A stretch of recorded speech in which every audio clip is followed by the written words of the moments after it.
Hello, people. Welcome to another show. It is Monday night. The time is 9:08 Eastern Standard Time, and we have the usual suspects. The gang is in the house. How y'all doing, fellas? Doing good. Danny, how come there was no Yes, sir. new intro? I was waiting for the new intro today. I was trying to get it straight, man, but I'm telling you, today has been one of those days where I want to like strangle people. So I will have it.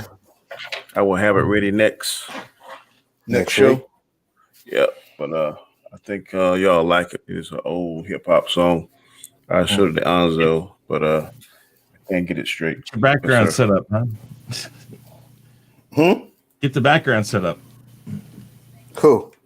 On the background here, around us. Yeah. So black screen. Oh, wrong one. Technical difficulties, yeah, but it's okay. Hold up 1 minute. You can do it, Danny. Why it won't come up?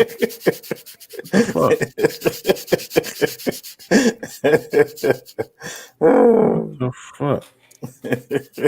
Don't worry about it. It's all right. We'll live without. This is what happens when you get over 50, guys. I am not looking forward to it. I was about to say not that far off, man. I'm not going to talk about that. What happens, boy, when cruel, when work comes home with you, bitch. Yeah, that too. It's going to be down on the very bottom, all the way down the bottom. Yeah, that's where your backgrounds are on your brand. Yeah, all the way down. It should be on overlay. No. It should say backgrounds. If you go all the way to the bottom, yeah. There you go. There you go. All right. We got it. Bro. It's one of them days of well. So okay, I feel you, Danny, because it took me like 2.5 hours to put this damn desk together. So yeah, I feel you, bro. Oh man. Did you get it at Ikea? No. Ikea in Canada? Oh, yeah, we do. Man, I used to love Ikea when my daughter was in Georgia, man. They had them damn meatballs and cinnamon rolls. I just went there to eat. I didn't go to look at the damn product. Really, Danny? Yeah, really. Like, where you going? I'm going to the cafeteria to get some of them damn meatballs, one of them cinnamon rolls, and a soda, and I'll wait for y'all till y'all finish looking. There's no lie. I know the first time I took I can't remember who it was, a friend of mine, she wanted to go, and I went in, and I just looked at her and said, I'm going to go out to the car. And she said, what you going to do out there? I said, probably sleep, because I said, this is like a rat maze. I said, I literally feel like a drone. I said, like, have you ever seen Joe versus the Volcano? Yes. Okay. There's a scene when they're all going into the factory at the very beginning in that zigzag like electricity bolt thing. That's how I felt. It was just yeah. Then the first time I tried to get out, when I was there, tried to get out, I went to one of the staff members and I said, "There's got to be a quicker way." And they said, "Oh yeah, there's the cut throughs." And as soon as I found out about the cut throughs, I use those all the time. And it's like the cheat code of IKEA. But you notice how the people look at you when you go the opposite way? You can't do that. It's not allowed. The arrows on the floor say otherwise. Yeah. It's like, okay, this is I think week 4 of our top 50 villains. We are now going through villains 20 through 11.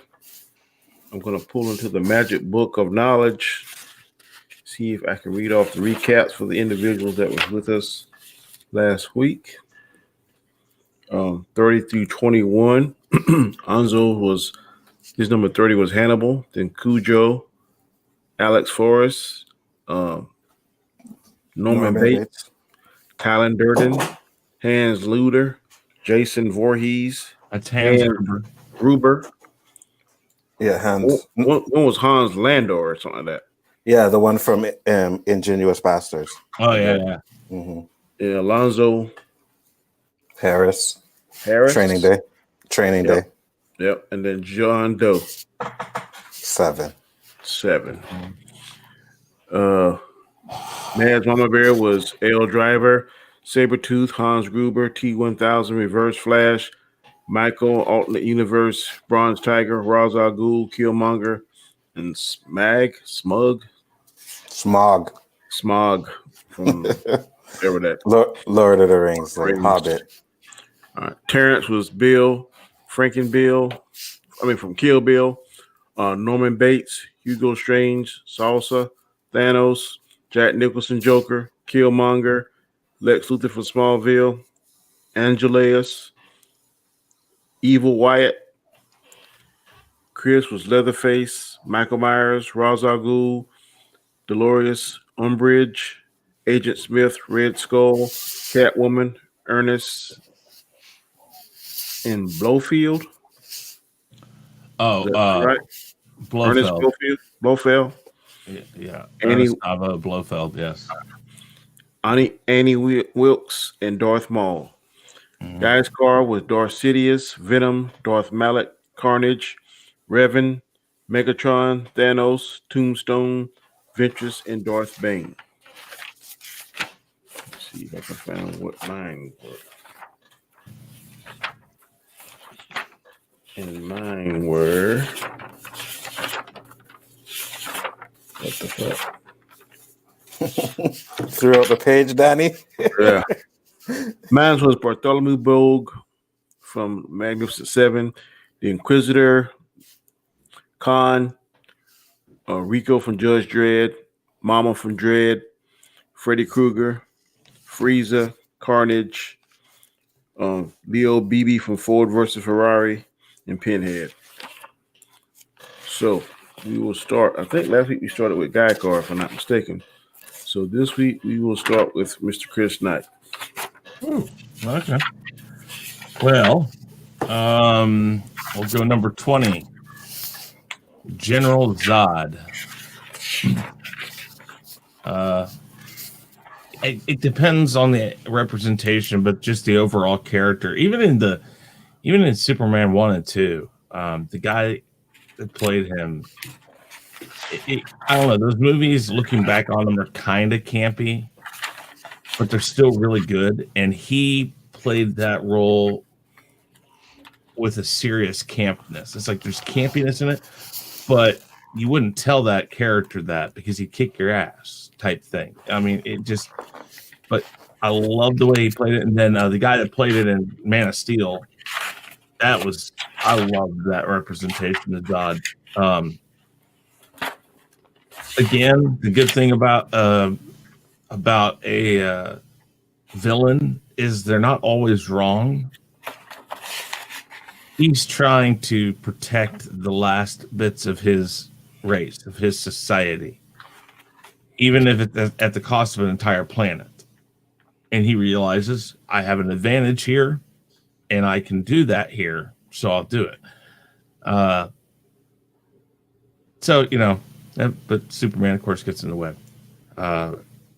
20 is General Zod. 19, another Superman villain, Lex Luthor. There's a lot of good representations of him in TVs, in the movies. There are really good comic book versions of him, just as well as there are bad of all of those. Also, there's Jesse Eisenberg. God, I mean, I know he's not Lex per se, but they left it kind of ambiguous, and it just, I don't know. It just he's the son, but they didn't. I know he is. They didn't do it right either. So no, exactly. It's just ambiguous. They don't flat out. I don't think they flat out ever let you know that. I mean, most of us that like comic books and like that stuff, we know it, but I just don't think your general person going to see that movie knew that. And I think that was a real travesty to the character of Lex Luthor, that they'd even think that had anything to do with it. But 18, Norman Bates. We talked about it last week, that mommy issue. this guy kills his mom and then wears her clothes and talks to her long after she's dead and gone, bones in the attic. And yet on the outside, he's an innkeeper. You don't know any better. He seems normal. Just the way it's all presented to you. Psycho was one of the first thrillers ever. And the way they handled it, I mean, everything from the way it was shot, the way that it was written, you don't ever see the violence. It's all implied. You don't see him actually stab somebody, but you hear it. And what they did was they took I think it was a head of cabbage and stabbed a head of cabbage, and that's where they got the sound for it. So the ingenious things that they went through to make that happen made that character even more dangerous. And sometimes, as we've talked about in past on movies, sometimes the lack of the ability to do something like you can now with CGI makes that movie that much better because they had to find another way to make that come across. And so Norman Bates came across much more villainous and evil because of the way they were forced to make that movie. Number 17, John Doe. His whole plan is based off of his sin of envy. Every step of that plan from the very beginning, it's about the 7 deadly sins. It's nothing to do with that. He envies this man's wife. That's literally the long and short of this whole movie. And yet he does all this stuff to lure him in, to lure him away from her and do all this stuff. That's sadistic villainy right there. The steps he went through, knowing full well, though, in the end, that when he kills his wife, he's going to get killed. So that's his whole plan. I mean, that's crazy. I mean, the guy pretty much thinks from the very beginning of that movie, I am going to have this guy kill me because of what I do to him. But that will only prove my point. That's craziness, but that's masterful at the same time. 16, no matter what LDG thinks, if he's in the chat, Thanos. I'm not going to get into splitting hairs about Thanos in the comic books, Thanos on the film. Thanos as a character, again, the fact that he actually has a moral reason for what he's doing makes it that much worse, because you can't really fight what he says because he's not wrong. Not even in the comic books, that version of Thanos, nothing that Thanos ever really says is absolutely wrong. It's just, it's not something that you it's just not something you should do. But bear in mind that the comic book one, he did it for a female. So I'd say the comic book, he's doing it for death, and I understand that. But at the same time, though, it's to get closer to her because he's been there before. And if I remember right, it's been years, so forgive me. The comic book one, he did it for. Yes, but it was. I think it was more of the companionship of what he felt when he was close to her. And I don't want to use the word companionship really, but they are two fundamentally different characters. But overall, the character is very much. They do things for a purpose. Right. To me, the movie one had a stronger foundation. The one from the comic books was a bitch because his foundation was shaky from the beginning. Mm-hmm. 15. This is old school. Some of you might know who it is. Some of you might not. Moriarty. Yeah, from Dr. Doolittle. No, not Dr. Doolittle, but yes, Sherlock Holmes. Sherlock Holmes. My father was a big Sir Arthur Conan Doyle fan, so I started reading Sherlock Holmes really early on.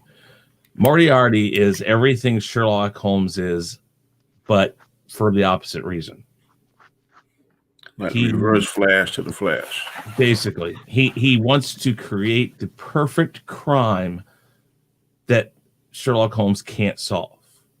But all at the same time, he does it so he can try to get to Sherlock Holmes, because it's this cat and mouse game that they have, but it's very diabolical.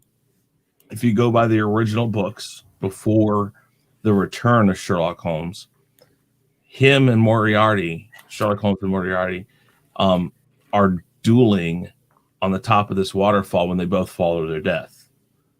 Spoiler alert if you haven't read the books or anything. But much like in the second movie, Sherlock Holmes does come back. Sir Arthur Conan Doyle was inundated with hundreds of thousands of letters I've read, because this is back before, phones and all that stuff, or maybe phones were around but not readily available. But he got hundreds of thousands of letters from people, just absolutely the fact that they hated that he killed Sherlock Holmes. So 4 or 5 years after his last book of Sherlock Holmes, he wrote The Return of Sherlock Holmes. And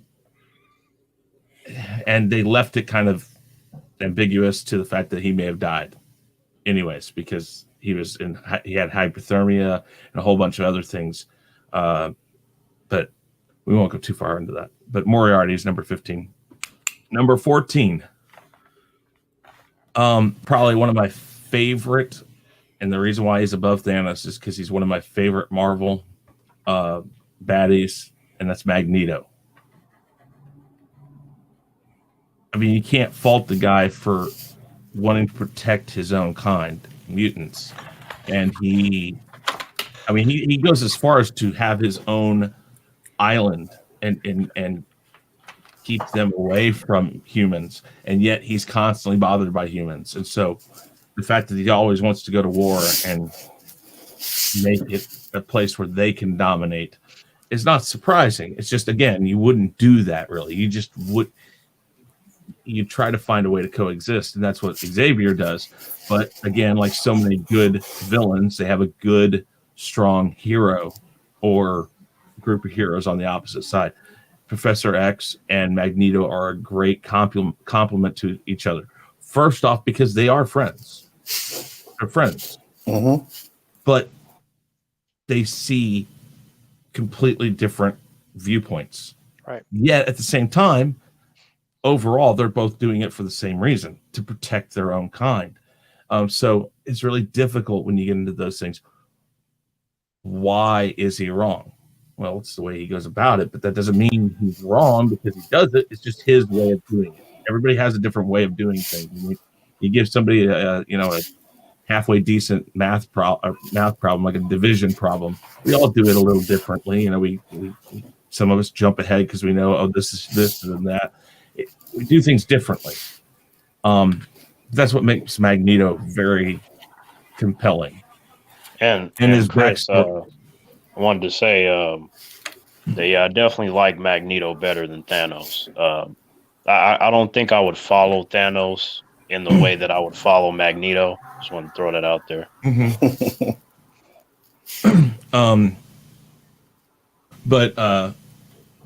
So Magneto's number 14. Number 13, again, I don't know. It's kind of a cult film for me.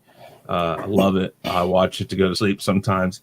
But the bad guy in it is Roy Batty, and that's from Blade Runner. He's a humanoid. They call them replicants. In the book, it's called androids. The idea is that by the end of the movie, you realize that here's this evil guy that's been killing people, but all he wants to do is live longer. He's this creature that's been made, this replicant, this android, but he has a termination time, like 3 years or something like that. So he wants to live longer. So he fights his way through the outer world planets to get there. He gets there. He kills his kills numerous people. And at the end, it comes down to it that he's more human than anybody you've come across in the whole movie. But he's the guy that's been the bad guy the whole movie. And he is definitely, I mean, again, he's smart, he's cunning, he's exacting in how he does things. When he kills somebody, he kills them. Just he doesn't take his time and doesn't try to do it slowly. He just kills them. Except for in one instance when he kills a guy that basically by freezing him to death. That's besides the point. Number 12, the T-1000. When I saw the T-1000 the first time, it was a holy fuck moment. Mm-hmm. Just the thought of taking the Terminator and now making him so he can look like anything. He can make weapons that aren't mechanical. He's faster. He's stronger. It was crazy to see that. And then put in the fact that Robert Patrick played him perfectly. Robert Patrick learned how not to blink his eyes. Mm-hmm. He learned how to shoot guns without flinching. So when his eyes are wide open and don't blink when he shoots a gun. Mm-hmm. That's dedication to make that thing real. And when he did it, it was perfect. T-1000.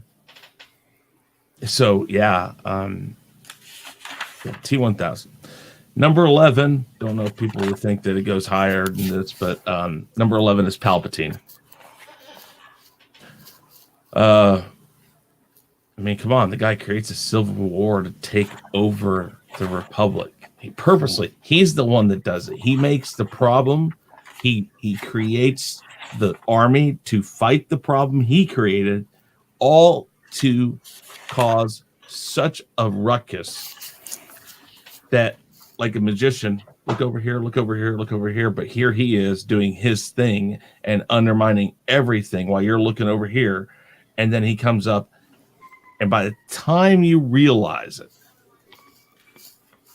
he's running things. Exactly. And the thing is most people, by the time it got to that point, they don't see it that way. They don't see that they've been bamboozled.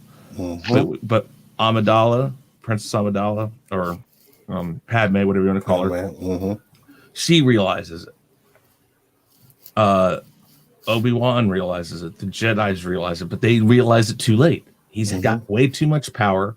He has everything he needs to destroy the Jedi.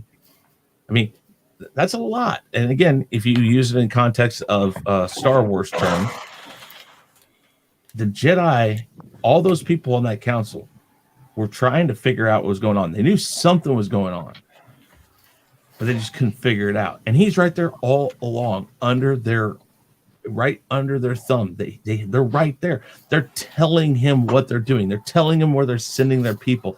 They're telling him everything. Mm-hmm. And yet, at the same time, in their council chambers, they're trying to figure out who's behind all this. Well, that's like being the mole, but not knowing you're the mole, because you're feeding all the information to the person who's actually causing the problem. And then when it comes around, you're like, well, now I see what I did. I gave him all the information he needed, but I didn't know that. So, ingenious. That's my 20 through 11. Okay. For a quick recap, it was General Zod, Lex Luthor, Norman Bates, John Doe, Thanos, Moriarty, Magneto, Roy Batty, T-1000, and Palpatine. Next, we will go with Anza. Yep, sure, no problem. All right, so my number 20 is going to be Killmonger. I like Killmonger. I liked him in Black Panther. I mean, he was one of those guys who didn't think he was wrong with doing what he did, and he had actually a point. It's just the way he ended up doing his stuff. So Killmonger would be my number 20. Number 19, I'm going to go with comic book Venom, though. I'm not going with any of the movie ones because we all know the one in Spider-Man 3 was trash, and the one in the Venom movie was, I mean, it was a good movie, but it wasn't the Venom from the comics, you know? Like the one that was just trying to kill Spider-Man all the time and hated him, you know. They made him a good anti-hero in in the movie. In the movie, right? You know, and he's not bad, but he's not good. I like that, but it is not Venom. You're absolutely right. They completely changed the character. Yes. Yeah, and like Chris said, I didn't hate it, but like I said, that wasn't the Venom that I knew from the comics. You know, his hatred for Spider-Man went for the symbiote and for Eddie Brock, so it was like double, you know. And he wanted to kill Spider-Man. I know there were times where he actually worked with Spider-Man. I think they worked together to take out Carnage, but at the end of the day, he still always hated Spider-Man. You know, And he was always an asshole too. Yeah, exactly. The movie made him more like comically comical, you know. No, I wouldn't say comic relief, but more comical, you know. And you can't kill people and stuff like that. And right. They turned him into an average person, is what they did. Right, because comic book Venom don't feel no way about killing anybody. They made it way too much where they were symbiotic on each other. That also meant that Eddie Brock could teach him how to not be what he was. Right. In the comic books, Eddie Brock didn't control it. Once it was there and took over, it was Venom. That's it. Yeah. And again, made for a good movie, looked good. I liked it, but that again, like Terrence and you both said, not but the nothing. comic book. But nothing beats McFarlane's Venom. Yeah, I'm not gonna call the movie good, but you know. Yeah, we know you didn't like it, right? No, it's not like a terrible movie, but it's just mediocre. That's kind of how I put it. Yeah, I can see that. Number 18, I'm gonna go with Megatron. Megatron Transformers, you know, it was Optimus Prime and it was Megatron, my favorite Transformers. Then Soundwave, but like Megatron was just Optimus Prime's Joker, basically. You know, anytime something was going on, Megatron was behind everything. You know, he even killed he killed Optimus Prime, came back as Galvatron. So yeah, Megatron is one of the top. Number 17 is Skeletor. Can I? That's a good one. Can I ask you a question? Mm-hmm. Is there any cartoon in this world that would have the balls? I remember being young and going to see that movie, the cartoon movie, and when they killed Optimus Prime, how many of us thought, "Oh, he'll be back, he'll be back, he'll be back, he'll be back," and he doesn't come back?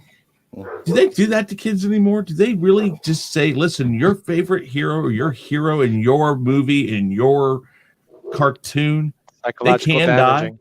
I don't think so. Die." Have you seen today's cartoons? It's PC I know. all day. That's what I'm talking about. It's like, what was wrong with that? That at least made kids like me look at it and go like, what the hell? That can happen? The hero can die? I mean, they used to do it in the 50s and 60s and the cowboy movies and stuff like that. It wasn't something that you didn't have happen. Obi-Wan dies. He's a hero. It's like, this used to happen. Nowadays, oh, no. If you're the hero, you are invincible. Guaranteed. That's why that's why some of my favorite movies are when the bad guys win. You know what I mean? Like, I love that shit. I got tired of, you know, everything is good guys win. I get it. It's the movie, happy go lucky. But for me, when the bad guy wins, it's like, yeah, man. Like, I remember this movie with, I think it was Jeff Bridges and someone else. And one of them. Road? Yes, with the bombers. Yes, Arlington Road. Where the guy and his wife were the bombers, and he made it look like it was fucking Jeff Bridges that did the bombing, and Jeff Bridges ended up dying. If he was the star, I can't remember. Yeah, I think he was a star, and the other one was I can't remember. But yeah, he ended up dying at the end, and I just remember the last scene is the husband and wife coming at the house like nothing was happening. The news report was going on, and it was blaming the cop for all the bombings. That movie was fire. I like those kind of movies, you know? Yeah, I feel you on that, Anzo, because in real life, there's a whole lot of suffering. It's not like in the movies where everything works out in the end. Absolutely. Absolutely. And there's nothing wrong with that. It's, with kids, with people. Listen, the world's cruel. Even in this world where everybody's trying to make everything PC, folks, it's cruel. Just because you make things PC doesn't mean it's not going to still be cruel. I agree. People who shouldn't die every day. I mean, look at what we got going on right now. I mean, absolutely. And to hide that from people. Yeah, I'm sorry. I went off. No. Go ahead. No. Go ahead. I mean, just to hide that from people is ridiculous. So the fact that you mentioned that Megatron kills Optimus Prime, yes, it was such a moment that I still to this day remember how I felt. Yeah, me too. It shit made me cry. When Mike Tyson lost the Tyson fight, when he lost to Douglas, same feeling. It's like, what the hell? Yeah. I remember what the hell happened? It was exactly the same feeling, you know. So yeah, number 17, Skeletor, He-Man cartoons. You know, I mean, I was a big fan of those cartoons, and I liked Skeletor. It's just after like the first episode, they made a more comic relief and stuff like that. But I mean, Skeletor was Skeletor, so I liked him.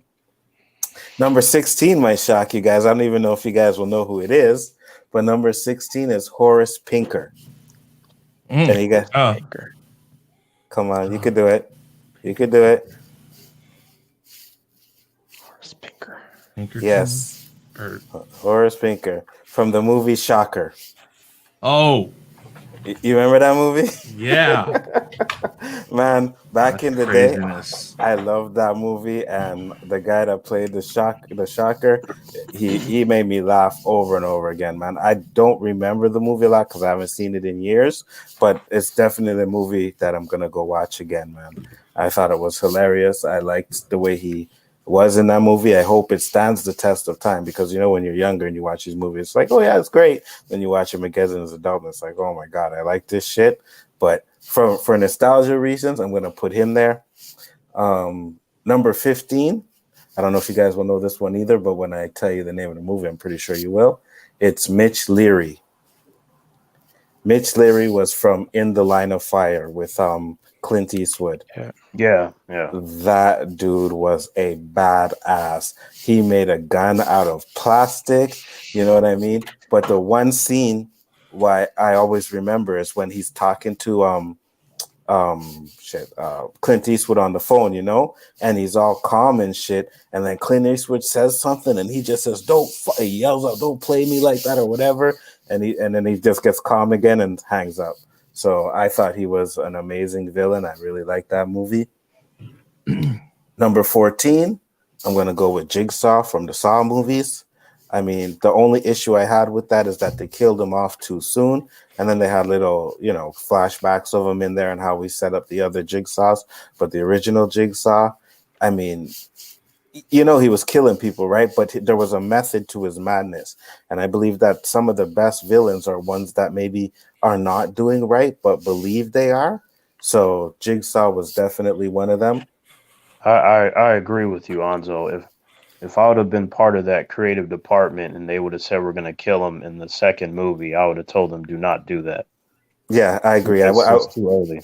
Yeah, I wouldn't have killed him off either. So I'm very interested in to see what Chris Rock does with it. The Saw movies are like one of my favorite franchises. So the next one, number 13. Yeah, go ahead. What is that called? Saw what? I think it's just Saw, no? First one? Sorry, it's Saw. No, the Chris Rock one. I think it's called the Book of Saul chapter something. Yeah. Spiral. Something like that. Spiral. The Book of Saul or something like that. Yeah. You know, and from what I hear is Chris Rock was a big fan of the Saw movies. So I really have this hope that he's going to stay true to it. You know what I mean? Well, I did a trailer reaction like 6 months ago or something, back in March, before all this really kicked off. When it was about ready, I think they were about ready to release it then or something. And the trailer really, I was like, Chris Rock all movie, and then I watched it. I was like, yeah, me too. It looks really good. It looks like there's a lot of twists and turns, so it should be good. Got Samuel L. Jackson in there too, you know. So I'm like, yeah, this is going to be fire. I have a lot of faith in that movie. Next villain is going to be Pinhead. Now, when it comes to like the first three Hellraisers, they too were like one of my favorite franchises. I mean, that first one was just fire, you know, when he came out with all the Cenobites and everything. He wasn't really the main villain of the first one. I think it was more the girl or anything, but he came and gave a different element to him. But in the second one, Well, maybe more the third one. If you ask me, I think Uncle Frank was the villain of the first Hellraiser movie. Yeah, Uncle Frank was it, and then in the second one is more the doctor, right? So he came in, Yeah. and that's where I think they kind of made a mistake because they were trying to bring a new Cenobite in or whatever, and they actually killed Pinhead in that movie, which I didn't really like. But then the third one comes on, and the third one, it was just when he had them in that the club and the chains locked up, man, and one woman had the 3 cue balls in her mouth and the CDs in their heads. I was like, yeah, this is definitely one of the movies, one of the bad guys I like. And number 12, it's gonna be Zod, from the original Superman, kneel before Zod. Man, his presence before Zod. Yeah, man. His presence as Zod was I mean, the other Zod is good from Man of Steel, but just doesn't compare to him, man. Like, I felt like he was Zod. He portrayed it. He did a great job. So there wasn't enough chests exposed in the second Zod. The hair. I think the difference between the two is that Terrence Stamp's Zod is, I feel he comes across with more intelligence. The one from Man of Steel, I would want to run from because he's like a million times more aggressive. Like he unleashes his rage throughout the movie. So I think that's the difference. I could see that because the original Zod, he gets to Earth and he's kind of like bring me to your leader type of thing. You know what I mean? And just trying to take over the planet like that. But the Zod from Man of Steel was just like, we're terraforming this planet. Boom, that's it. That's all. So yeah, I could see he was more intelligent, as you said. Did you know that in Superman 2, there's a scene where the three of them actually kill a kid? Yes. Yeah. The deleted scene. I mean, where they're in the house and he's behind the truck. Yeah. Mm-hmm. And so when you think about that, that's brutal shit there. I don't know if any of y'all watch. I'm sure Terrence has, but the Zod played by Colin Salmon on Krypton, I think he was really good too. I'm more towards him. I watched it. I liked him too. The Zod on Krypton. Yeah, but to me, he still can't compare to the original movie. No, he can't. But in Krypton's defense, they really did a great job with their villains. Zod, Brainiac, Doomsday. Like, give them props for that. When you do Doomsday better than the movies, you know what I mean? Like that Doomsday in Krypton was amazing, bro. I was like, yo, why the hell did I'm sorry. I was convinced when he said kneel before Zod. I know the old one is still nostalgia, and I like it, but I wasn't mad at his one too. And he was real. He was more like a combination between the original Zod and the Man of Steel Zod. He could be aggressive. To me, all the Zods are good though. Like all of them. Like even the one from Smallville was great. Like, and there were multiple Zods on Smallville. Looks like I froze, guy. Give me 1 second, okay?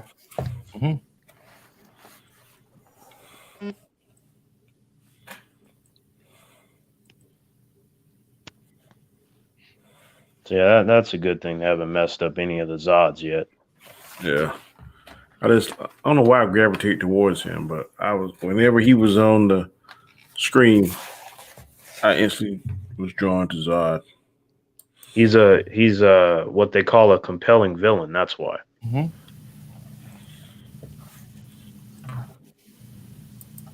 All right, I am back. And now for my number 11. Number 11 has got to be Darth Maul. When it comes to Darth Maul, I think he was like one of the baddest when it comes to the Star Wars, at least the prequel trilogies. Anyways, I wish he did not get killed. I really do. I remember watching the trailer for Phantom Menace, and I'm just all in there. Like I'm like, yes. And then that door opens up, and I'm like, ooh. And then the 2 lightsabers come out, and I'm like, ooh, okay. Boom, I am down for this. I think he's more popular than Vader. I don't know about more popular, but by the younger fans versus the older fans. Like maybe. Yeah. I know towards me, I'm leaning towards Maul. Well, my problem. I don't know about that because, I've heard some humans say that they like Maul, but they always put Vader over pretty much every Star Wars character when it comes to these conversations. Yeah, because I think a lot. I'm sorry, Chris. I think it's more because of James Earl Jones' voice, not so much everything that he does. When he talks, he's just very deliberate and he gets your attention. And then when he does a little thing, the force chokes and stuff. But far as the fighting and the action and like the fight scenes, I would much rather watch Maul fight scenes than Darth Vader fight scenes. Yeah, for sure. The thing is you got to remember there's a few factors here. There's a few factors here. One, when you see what they can do now, like in Rogue One, what they did with Rogue One. Okay, come on, that's awesome. But the biggest thing, the reason why I put Maul in the last 10 was because in the movies they didn't utilize him well enough. And yes, he's in Clone Wars, he's in Rebels, he's in those things, and they do a great job expanding his character and all of that. But some people just won't watch that. So when they don't watch that, they don't know enough about Maul. So he was underutilized in a way that they could have well made better use out of that character. And I only cared about Darth Maul as a kid when he started fighting. It was not the same for Vader. Like I was already caring about him before he even used the lightsaber. So to me, that's the difference. You cared about Darth Vader, you mean? Yeah. And then like Darth Maul, I didn't care about him until he started fighting. Right. And that's the thing with Darth Maul. He didn't have as much, I guess, character development as Vader did. You know what I mean? So for me, like Danny said, he preferred to watch the Darth Maul fight. And I can agree with that. But for me, I still think the best lightsaber battle is Empire Strikes Back with Luke and Vader. I love that fight scene. The way it's framed, the way it's shot, all of that, it's beautiful. Yeah, I love that fight scene, you know. Vader just wrecks him. Slow. Oh, I didn't mind that. It's not about that. It's about Yeah.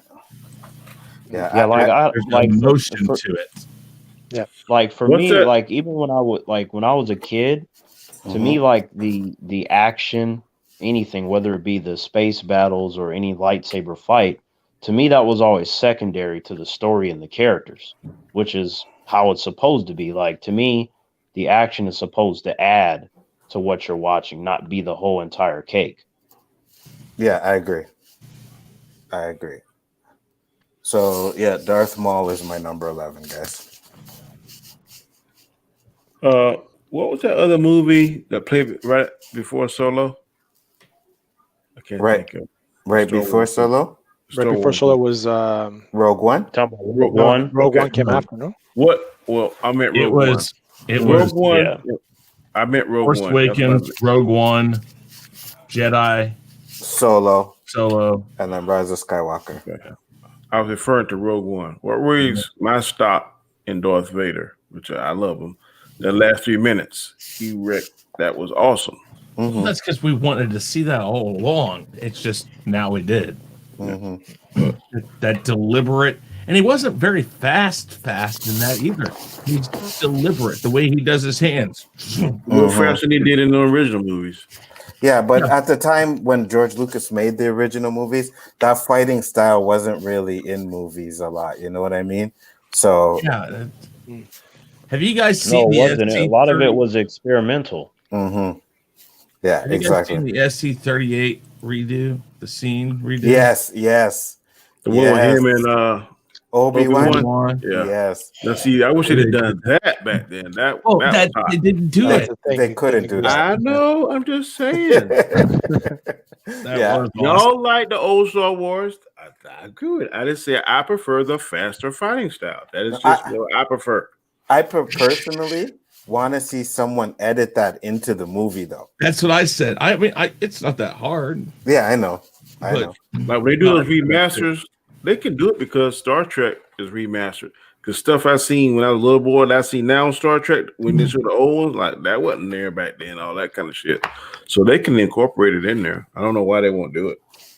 I can appreciate flashy, fast fighting. You know, like something that you would see in, like, say, Undisputed 2, But I'm much more impressed with like a Jason Bourne or John Wick fighting, because I'm like, those moves you can actually do to lay somebody out with just one hit. And a pen. Yeah, Okay. or even the pencil. equalizer for that matter. Yeah, A pencil, a fucking pencil. I love that shit in John Wick, bro. I'm gonna do a recap for Anzo picks. 20 was Killmonger, 19 Venom, 18 Megatron, 17 Skeletor, 16 Horace Pinker, 15 Mitch Leary, 14 Jigsaw, 13 Pinhead, 12 Zod the original, and 11 of Darth Maul. Yes, sir. Okay, next we are going with Terrence. All right, so we're doing 20 through 11, right? Let me Yes, grab sir. this. Okay. 1 sec. All right, can you hear me? Yes. Okay, so number 20, Simon Phoenix from Demolition Man. Mm-hmm. Yeah, when I saw that film, I was like, oh, look, it's John Spartan. He could take out anybody in this movie. And then when he got to Simon Phoenix, I was like, can he beat Simon Phoenix? Like, I wasn't sure at that point. And, we saw that John Spartan had been trying to catch him for years. And, just that sinister plan that he had at the beginning of the movie, where he got John Spartan to blow up the building, because that's what he does. He causes a lot of destruction before he saves the innocents from various criminals. Simon Phoenix knew he was going to do that, so he layered it with a bunch of humans, and then scene transition as they're all dead, and John Spartan is somewhat responsible for that. So you have him being a problem in that particular moment in time, and then you fast forward after he comes out of cryostasis, and now he has an upgrade. He can hack. He knows every single martial arts ever invented, kind of stuff.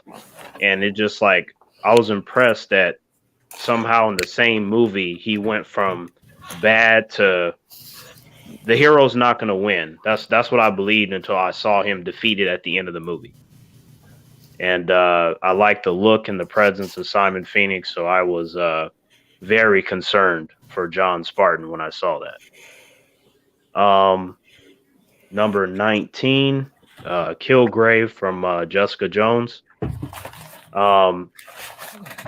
This was like around the time they started doing those Marvel Netflix shows, and I welcome that because I wanted something different from the flavor of the movies, which they have the formulaic stuff, family oriented.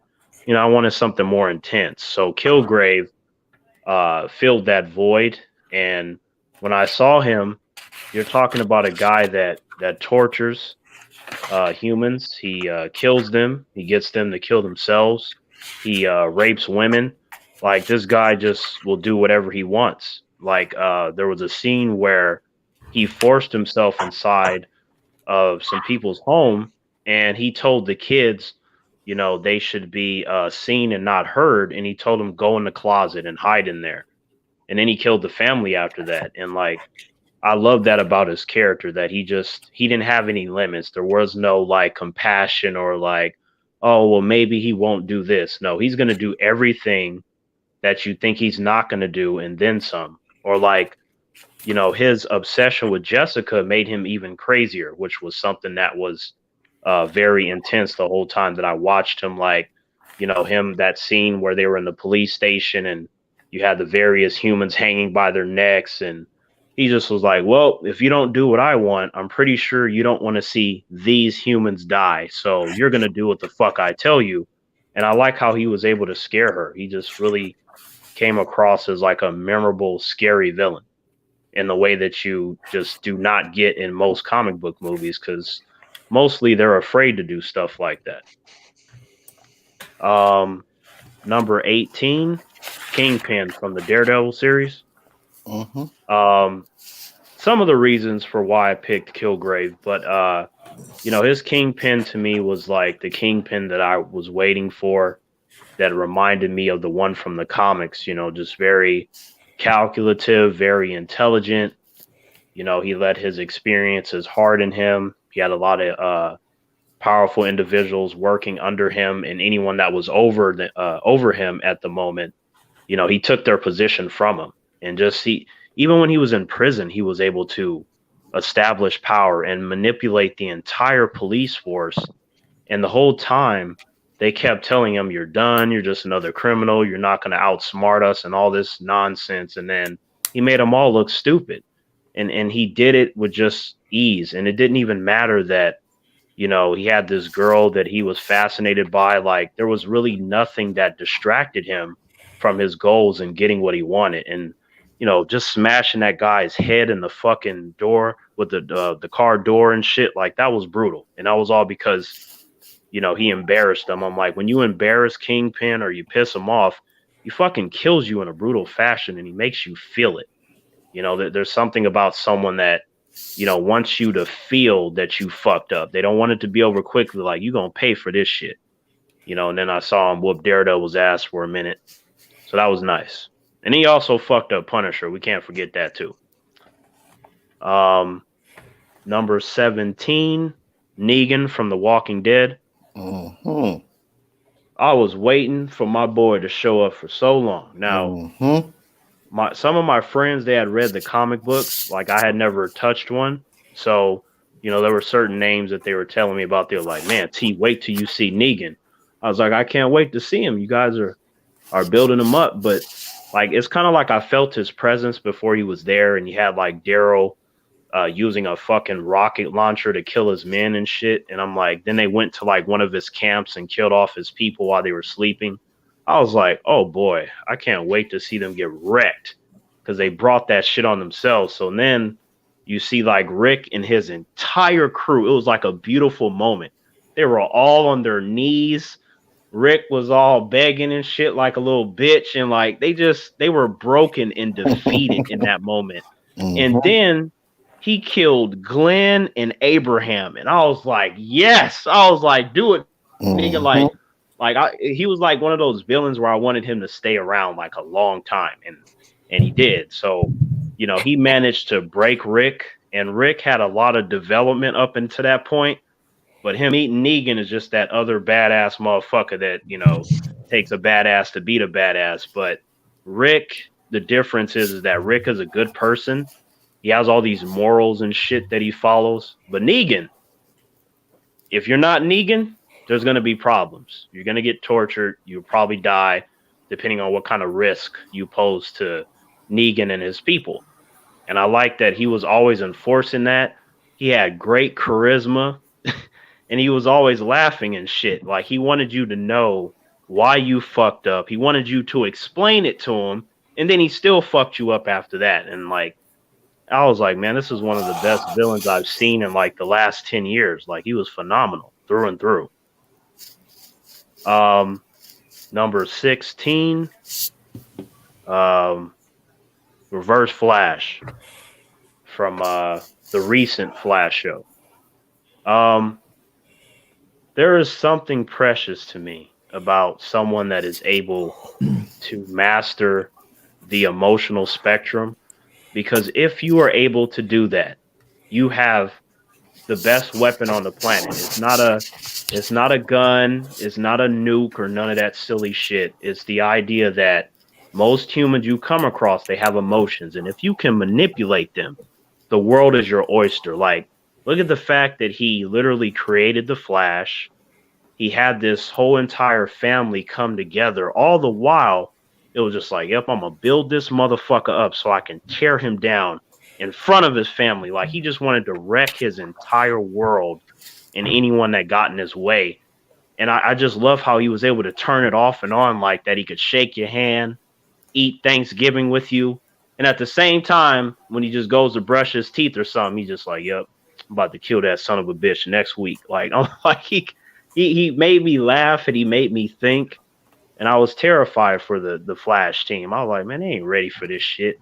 They talking about family and love and all this stuff. I'm like, once Reverse Flash reveals his plans, they are done. So, you know, I had to put them on my list. Number 15, Carrie's mother, you know, from that original Carrie movie. Like, I have met so many ridiculous religious humans. Like I'm talking about the ones that just strike me as being extreme. You know, everything is bad. You're going to hell. You can't do this. You can't do that. And Carrie's mom is like 30 times of any of that nonsense that I encountered in real life. And like, I'm like, she smacked her daughter with a Bible and was telling her to read various passages. I'm like, what the fuck is wrong with this human? And then she would force her to go in a closet and pray for a ridiculous amount of time. Like you saw that she was just this crazy, overbearing mother. And I was like, oh my God, like I felt like when I watched that for the first time, I'm like, she's gonna end up killing her daughter because she's gonna find some fucking excuse of why the Bible says that that's okay, based on the way she was thinking.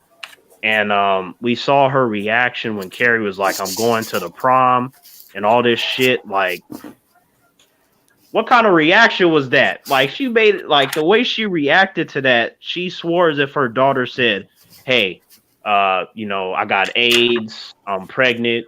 I killed some people." She just gave her like the most disgusted look. And then we saw that she stabbed her daughter at the end of the movie. And I'm like,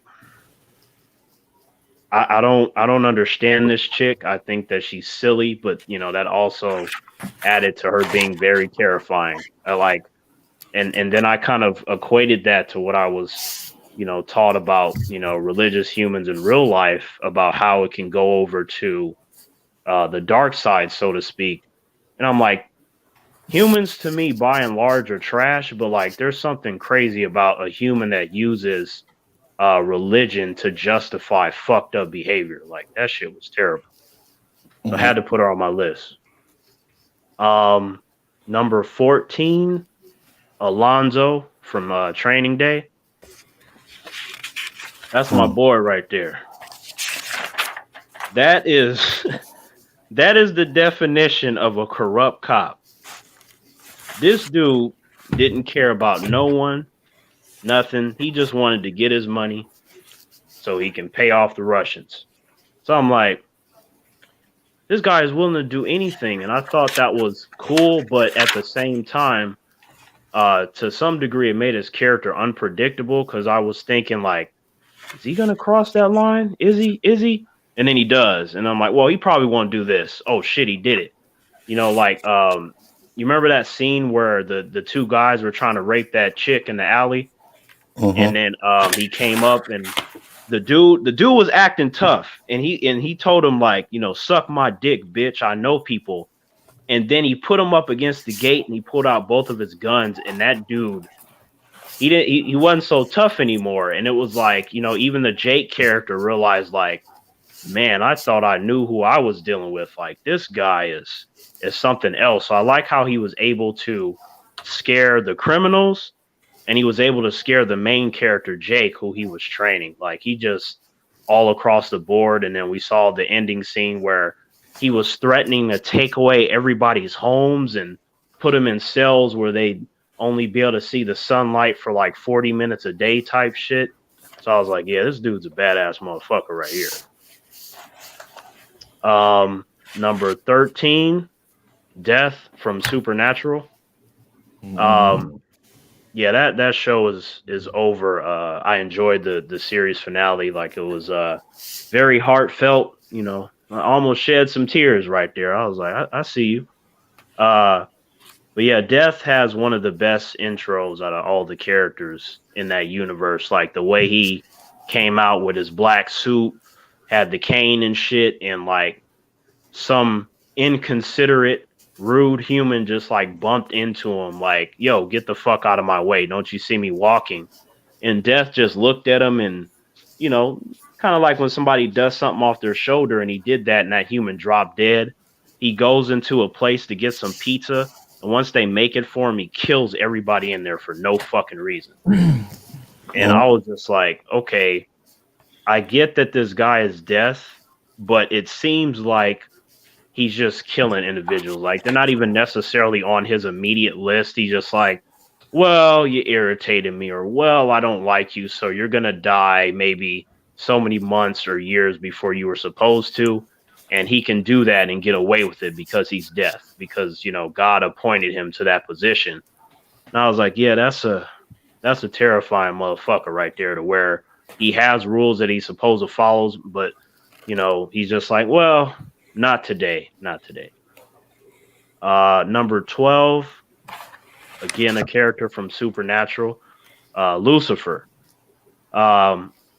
This guy, I think he's one of the coolest villains I've ever seen. I mean, just because like his immediate statement on the show, like there was an episode where he killed every god from every religion within the span of like 5 minutes. And I was like, the fact that they had him do that was just like, wow, like there's going to be some humans watching this that are going to be so sensitive that I don't think they're going to make it to the end of the episode. Like, that's how uncomfortable that villain was making some of the audience. Luckily, most of them stuck around. Otherwise, we wouldn't have 15 seasons, like, especially in today's climate. But yeah, he killed all the other gods. His brother Michael and Gabriel, he didn't give a fuck about them.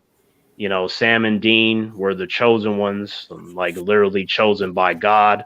Lucifer didn't give a fuck about that. Like, you see him torturing and killing and laughing and eating, and it was a character that had no bounds. And I was like, the only one that will be able to stop him is God. But we saw that Sam and Dean were, going to be the ones to stop him. But I was like, fuck, like, this is like literally one of those unstoppable villains with he just enjoys what he does. He doesn't give a shit, and he thinks he's right all the time. So, I latched on to him because of that. Number 11 is Shredder from the live action Ninja Turtles movie, the one from like, I want to say 1990 or whatever. 89. Yeah, so somewhere around there, right? Yeah. 89, 90. Yeah.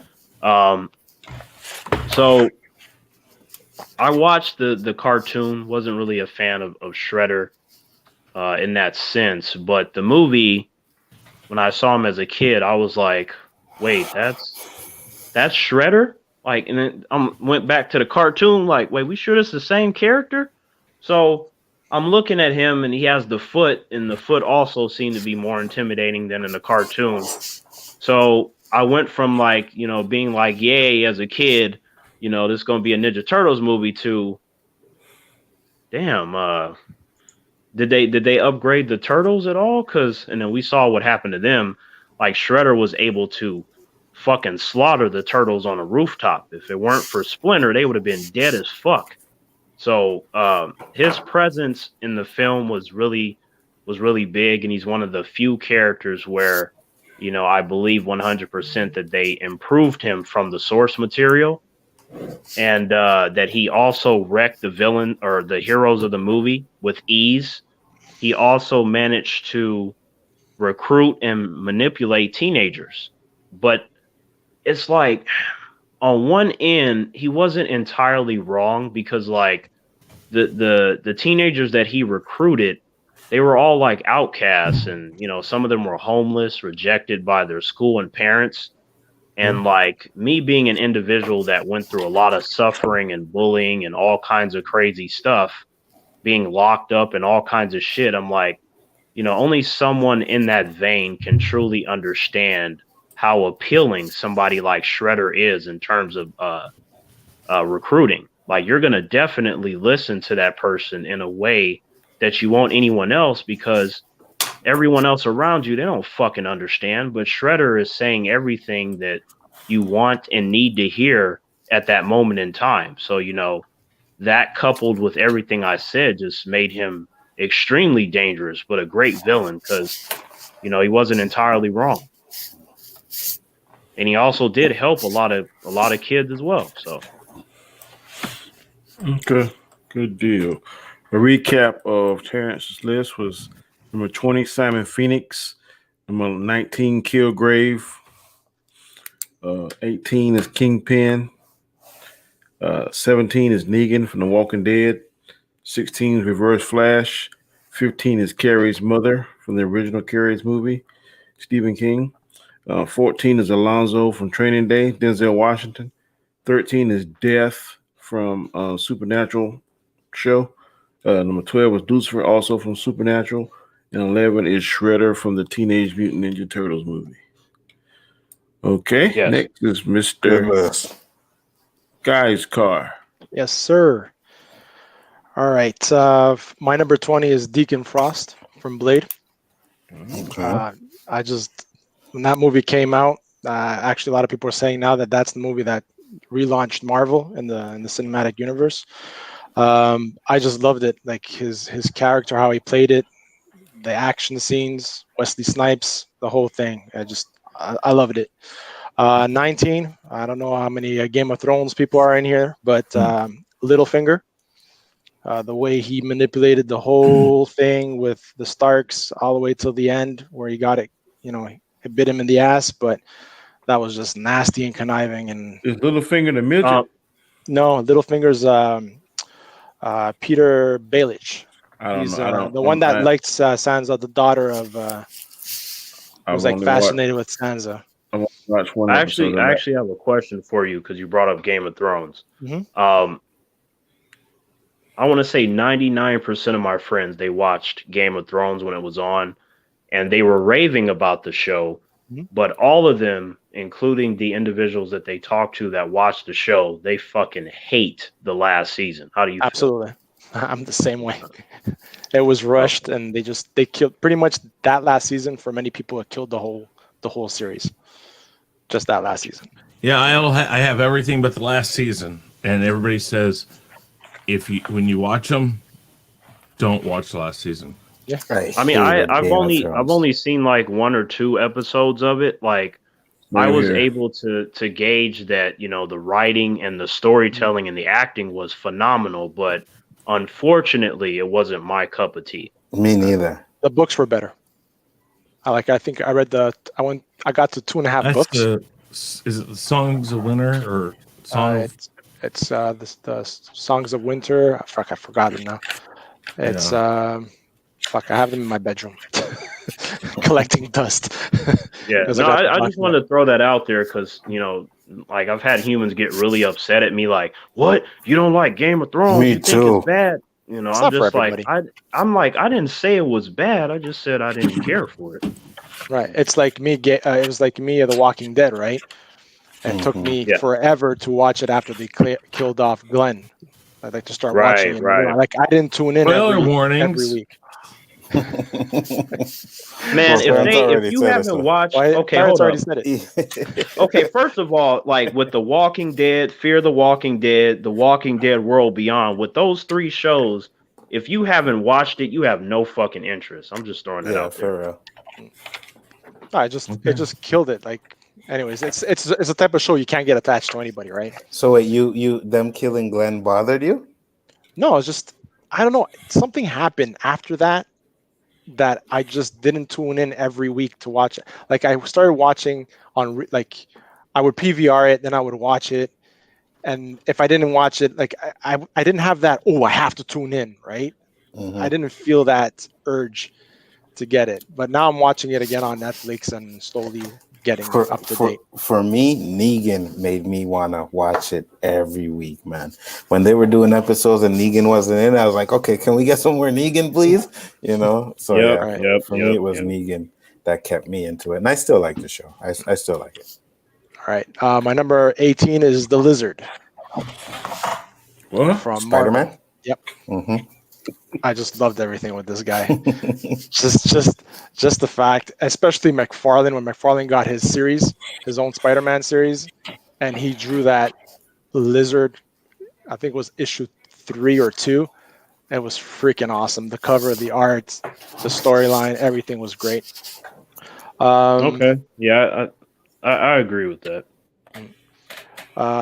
Also because the fact, he was an amputee, and I remember when I was reading up about how he was researching in order to grow his arm. For me, kind of was personal because my dad had a serious hunting accident. So, he had like you used to say, I always had 1.5 arms. So when I was like reading that, I was a kid. I was like, oh, what if, in the future or whatever, So that's another thing on a side note for that. Number 17, Apocalypse, comic book Apocalypse. It's been like 20 years now, but the one that sticks, the storyline that sticks close to me is when Jean and Scott had to give up their son, right? And Archangel, that was like crazy writing back then, and I didn't like the Apocalypse from the freaking movies at all. It did nothing to me. It wasn't for me. It wasn't. I couldn't relate to it, and it's trash. It was really it wasn't bad. like, yeah, that wasn't Apocalypse from the comics. Like Exactly. I had just explained it when I came out of the theater that the movie was ambitious, but unfortunately, they didn't do what they set out to do. That was a Power Ranger Apocalypse, man. Exactly. That's good. That's good. I like that. He looked like the Power Rangers. Honestly, you're right. Honestly, I feel like he wasn't even worthy of that. Like, I've seen the Power Rangers beat better villains than him. I'm just gonna be real. 16, I would say Kingpin. This guy was just a beast in the comic books as well as in the Daredevil series, but Kingpin beat the crap out of everybody at one point, Yeah. And Hell's Kitchen's king, right? So I found him to be an awesome villain.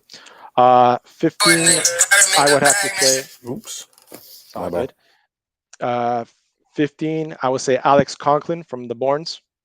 He's the one that dealt with the whole Treadstone and got the doctor involved, got all those soldiers, brainwashed them, conditioned them. It's freaking awesome, and I just love that type of shit. 14, I would say that was my Negan. Terrence covered it really well, so I'm not gonna go into that. 13, I have to say Malgus from the Old Republic. I don't know if you guys ever got to play the Old Republic or saw the cinematics that they brought out. I remember when I watched that cinematic, we were like, we're all starving for Star Wars at that point when that came out. And it is just amazing. The fact I read the books where, he came back with his master, took over Corbin, then he kills his master after the battle because he was injured and he wanted to take over, and he rebelled against the Sith Empire. And there's even in the storyline in the movies, he was put in carbonite and brought back after, to confront Revan. It's just an awesome freaking villain. That's fascinating. I know there's a lot of Star Wars lore out there that I'm unfamiliar with, but that's fascinating. That's why a lot of people that read the Old Republic, played the Old Knights of the Old Republic, are craving for those movies to come out or to see what's going to happen, right? Because there's so much untapped stuff there that it's a clean slate. It's far away from the Starwalker saga. It's start fresh, right? I apologize. I didn't get who you said that's Apocalypse. After Apocalypse, Kingpin. After that was Alex Conklin from the Bourne Identity. Then it was Negan. Yeah, you've been rushing through since I go. Negan. Oh. Okay. And 13 was Malgus. That's the one I just said. And 12 would be Stan Edgar from The Boys. Oh. Yeah. That's building up to Moff Gideon. Yeah. John Carlo. Yeah, consider him a villain. Yeah. Oh, well, I mean, he's working for a company, and he has a lot of power for individuals that go around killing, and he covers it up like it doesn't matter. Like he's evil as fuck. Yeah. And my number 11 has to be Darth Plagueis. Damn, Star Wars again, eh? Yeah, Darth Plagueis. He's the one that taught Palpatine everything he knew. So, I ain't mad at that. Let me do a quick recap. Number 20 for Guy's car was Killmonger. I'm sorry, Deacon Frost. Number 19 was Littlefinger. Number 18 was Lizard. 17 was Apocalypse. 16 was Kingpin. 15 was Alex Conklin. 14 was Negan. 13 was Malgus. 12 was Stan Edgar. Number 11 with Darth Plagueis. Okay. Let me get my list. On this list, I made a lot of people. I mainly it's going to be people from movies that I watched, mainly live action. I don't think I have any comic book, any kind of movie like that, but you may or may not recognize them. My number 20 is going to be Mitch Hiller. He played in the movie Enough. He was Jennifer Lopez's husband. Watched that movie. That bastard made me wanted to kill him. All that stuff he had cops on his payroll, all that kind of stuff. Domestic violence is one of my biggest pet peeves. I can't stand that. So he really got under my skin. So he is my number 20. I like Jennifer Lopez in that too, Danny. Yeah. Like her character. Yeah, didn't she kick his ass at the end though? She killed him. Yeah. On that fight, one-on-one fight. Now that's what I call. Go ahead. I love that. You're talking about Double Jeopardy, right? No, Enough. No. Enough. Yeah, Enough. That's it. Yeah, no, that's right. Okay, yeah, no. Double Jeopardy was with and the girl that's her mother and her sister and mama are country singers. The judge. But it's the judge. Enough was pretty darn good. Just similar. Number 19 is Martin Burney. He was the husband of Julia Roberts for Sleeping with the Enemy. I don't know if you remember that movie. But she had a terrifying fear of sailing, so she learned how to swim so she could fake her own death to get away from this man. How serious is that?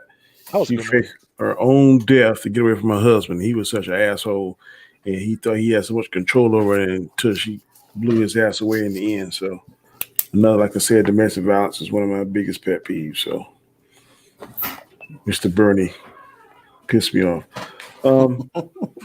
Number 18 is Steven, played by Samuel Jackson from the Django Unchained.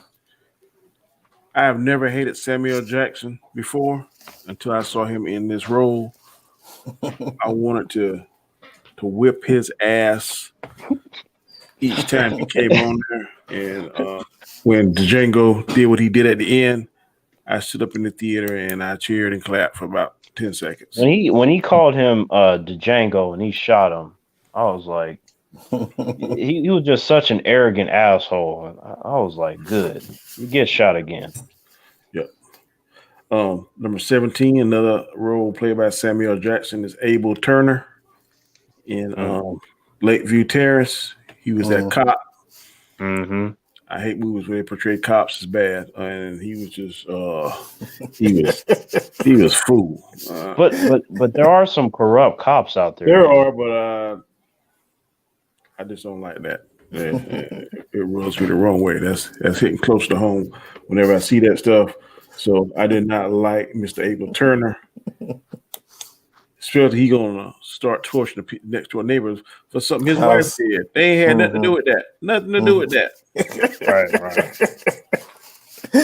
Danny got personal on that movie, boy. I could just see Danny watching that movie. This motherfucker. Fuck this fucking movie, man. See, I got some friends that be doing the same thing. We be watching certain movies and they get heated at certain scenes. I'm like, damn, what the hell happened?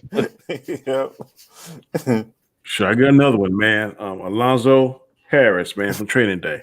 I hated that movie. I'm glad he got the Oscar. See a pattern happening here. For real. Yeah, this is definitely a pattern. We know what Danny dreams of doing at night. We know what Danny dreams of doing at night. I can't stand it. I can't stand, man. What are you talking about? I can't stand domestic violence. I can't stand a crooked cop. That shit. Danny, why am I picturing you beating up certain cops at your job when you think like they did something wrong? Do that, though. If they ask you something crooked, they going to jail, though. Yeah, you be grabbing them by their shirt, Danny. Like, where were you? Like, we're sorry, Danny. My bad. No, I don't like that crooked shit. Number 15 is Cobb. He plays. This is an old western. I don't know if you remember this movie Silverado, starring Kevin Costner and Danny Glover. Cobb was a crooked damn sheriff. Got his ass fucking blown away at the end.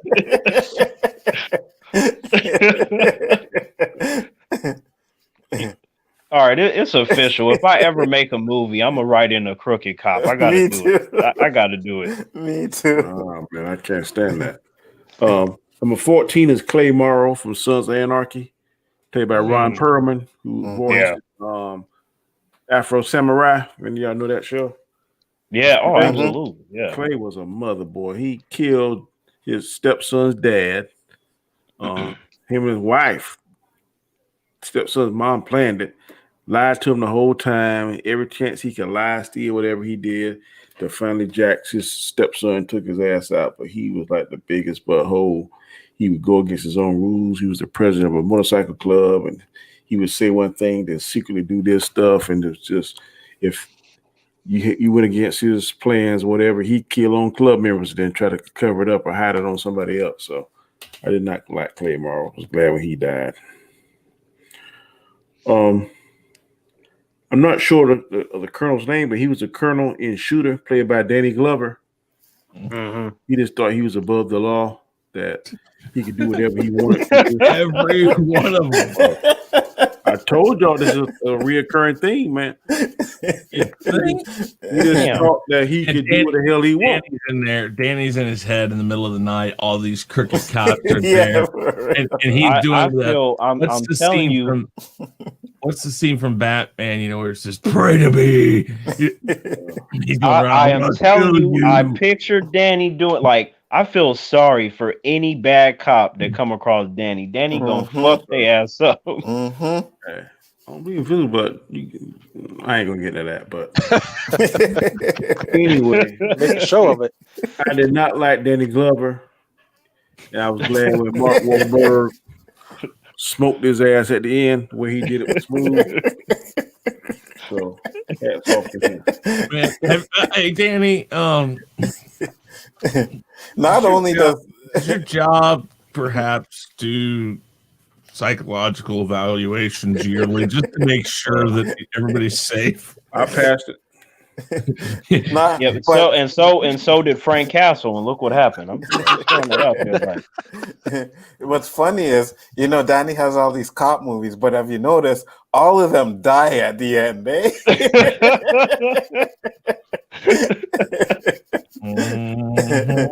Let me ask y'all a question.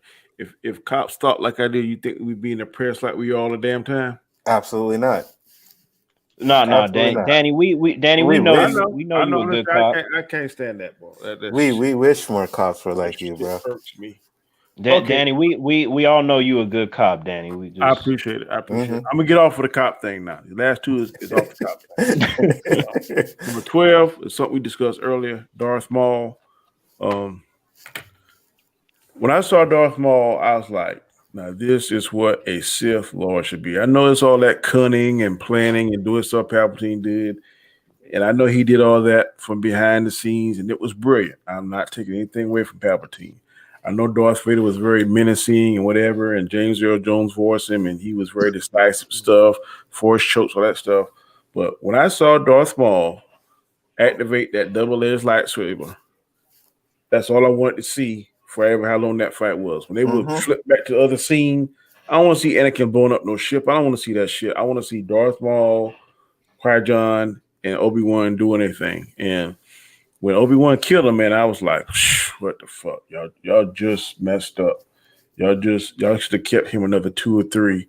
What I would have done is let him and Darth Vader vie for who's going to be the Sidious's apprentice. That would have been the ultimate fight. See Anakin versus him. But I agree, Danny. I preferred him over that whiny ass fucking Anakin we got in the prequels. I'll tell you that. That made me hate episode 1. Phantom Zone this guy, please. What? He said he hate episode 1. And that scene made me hate it. When he got killed? Yeah. When Darth Maul got killed? Yeah. Absolutely. I agree with you on that. Damn. I ain't say hate it, but I was like, man, why did you kill him so early? Okay, actually, that didn't make me hate it. It was more Jar Jar, but. So wait. Okay, wait, hold on. So you don't like Phantom Menace? No, I gave it a C. Phantom Zone is outstanding. So there we go. Thank you. It's the weakest one of the three. Doesn't mean it. I don't like it, or it's not bad. I mean, I love it. So you mean to tell me that Phantom Menace is worse than Attack of the Clones? Yes, I like Attack of the Clones better than Phantom Menace. Wow, Phantom Zone again. Wait. Hang on. Wait. You said that number 2 is better than which one? What? We're not the only ones. Yeah. There's lots of people that feel that way. From what I've heard, Attack of the Clones has always been the weakest one. Me too. The three.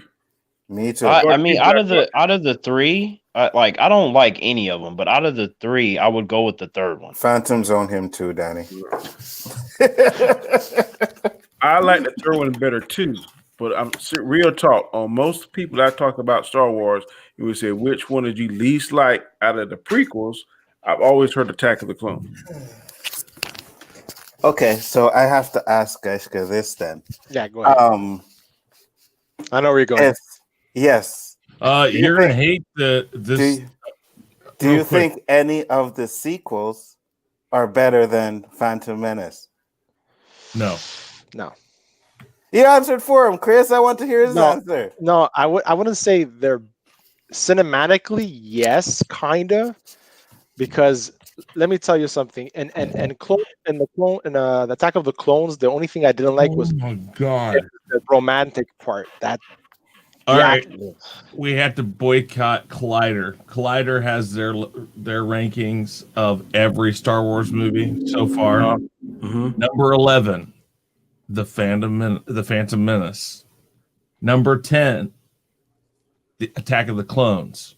Number 9, Solo, a Star Wars story. Number 8, Episode 9. They put Rise of Skywalker above. Yes. Number 8. Yes. Number 7, Episode 3, Revenge of the Sith. What?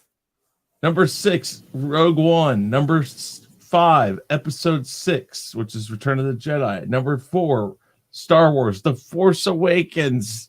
What the hell are these guys? I've heard that before. Get this though. Number 3 is The Empire Strikes Back. You know what they're going to rank number 1? New Hope. You know what they're going to rank? Huh? Oh no, they didn't. Number 2, The Last Jedi. Okay, I thought they were going to rank The Last Number Jedi. Number 1, A New Hope. But still, yeah, that's actually not the worst list. I mean, I've heard so many different rankings, man. There is no way that the last should be a Rogue One is the only one that you can put within the original 6 ones.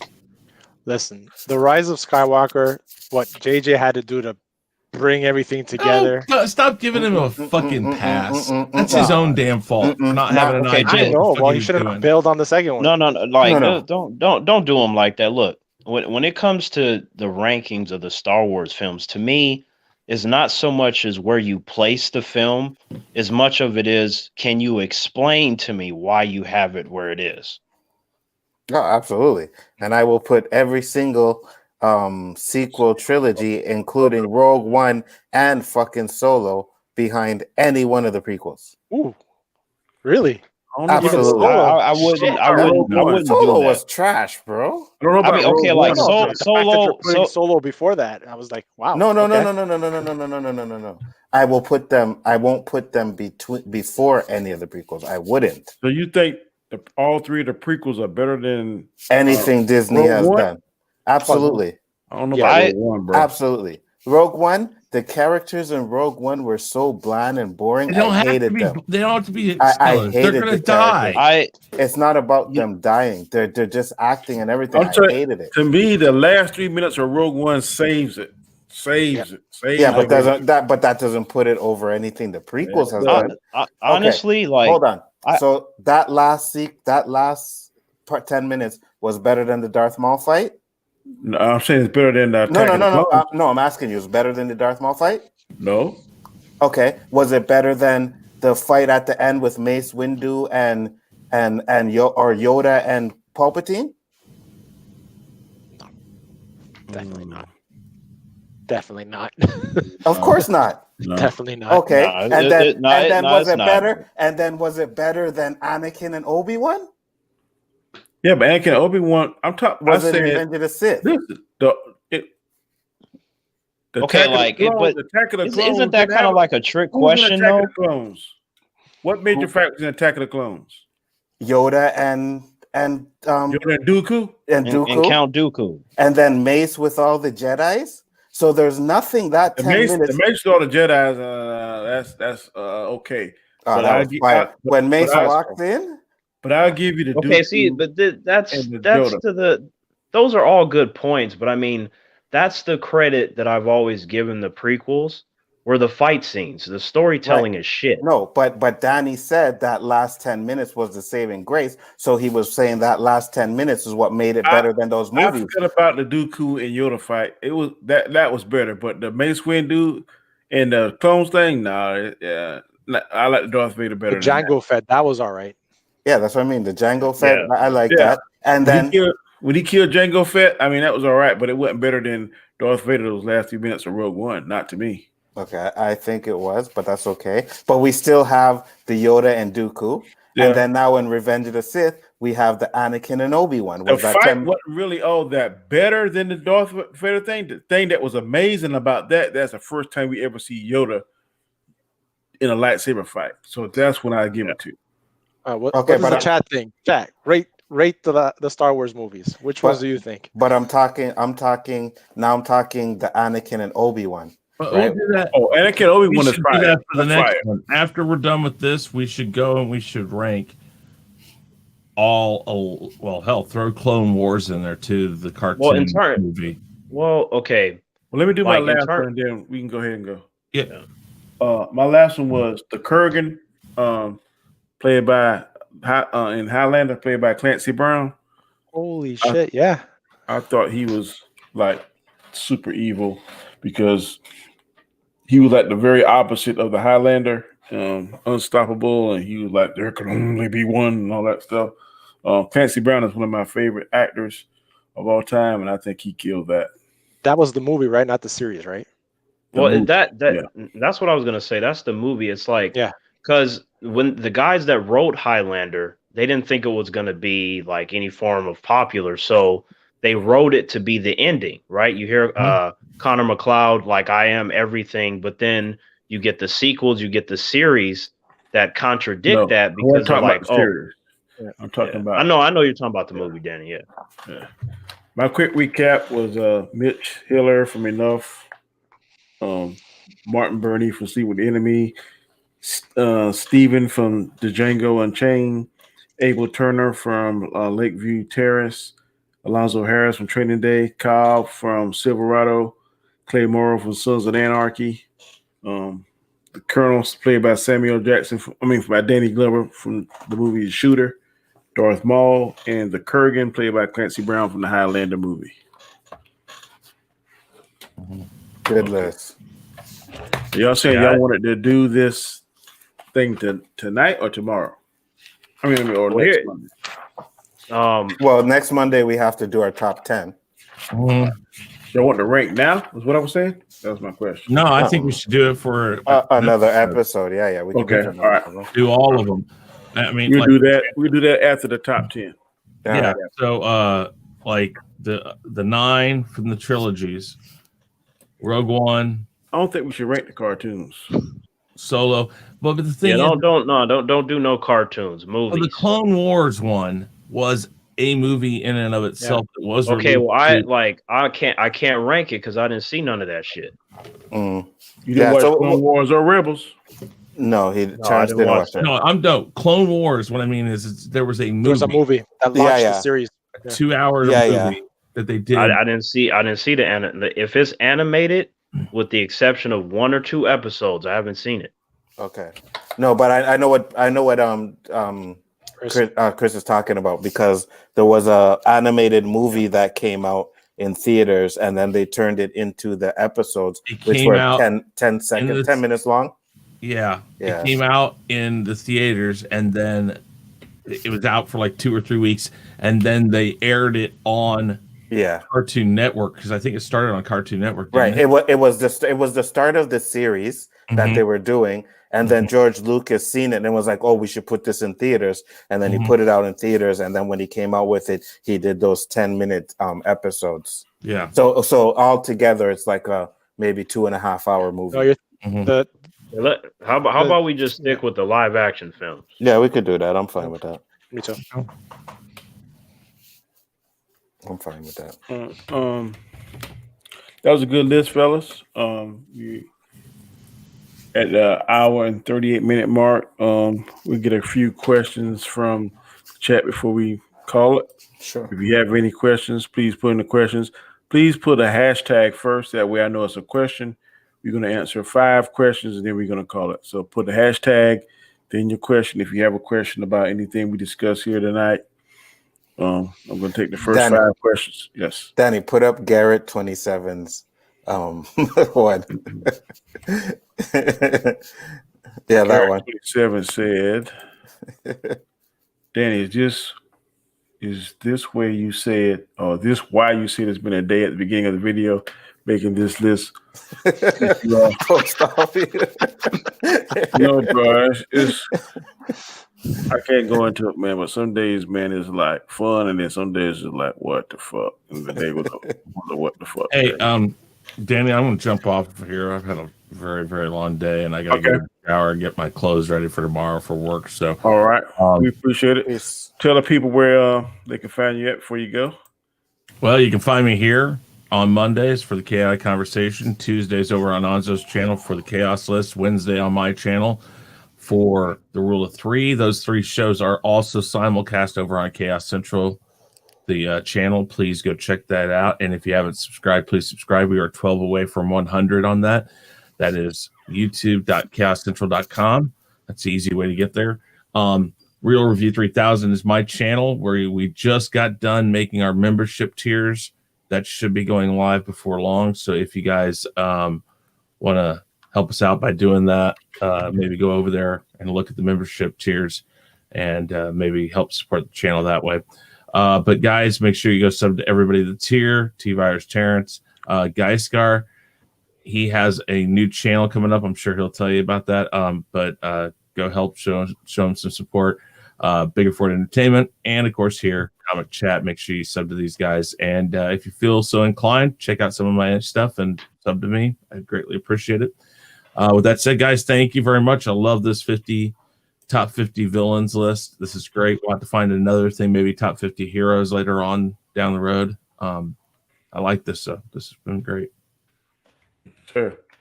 Have a good night, man, and we'll definitely see you tomorrow. Yep. I'll see you Take care, tomorrow, man. Yep. Take it easy. Later.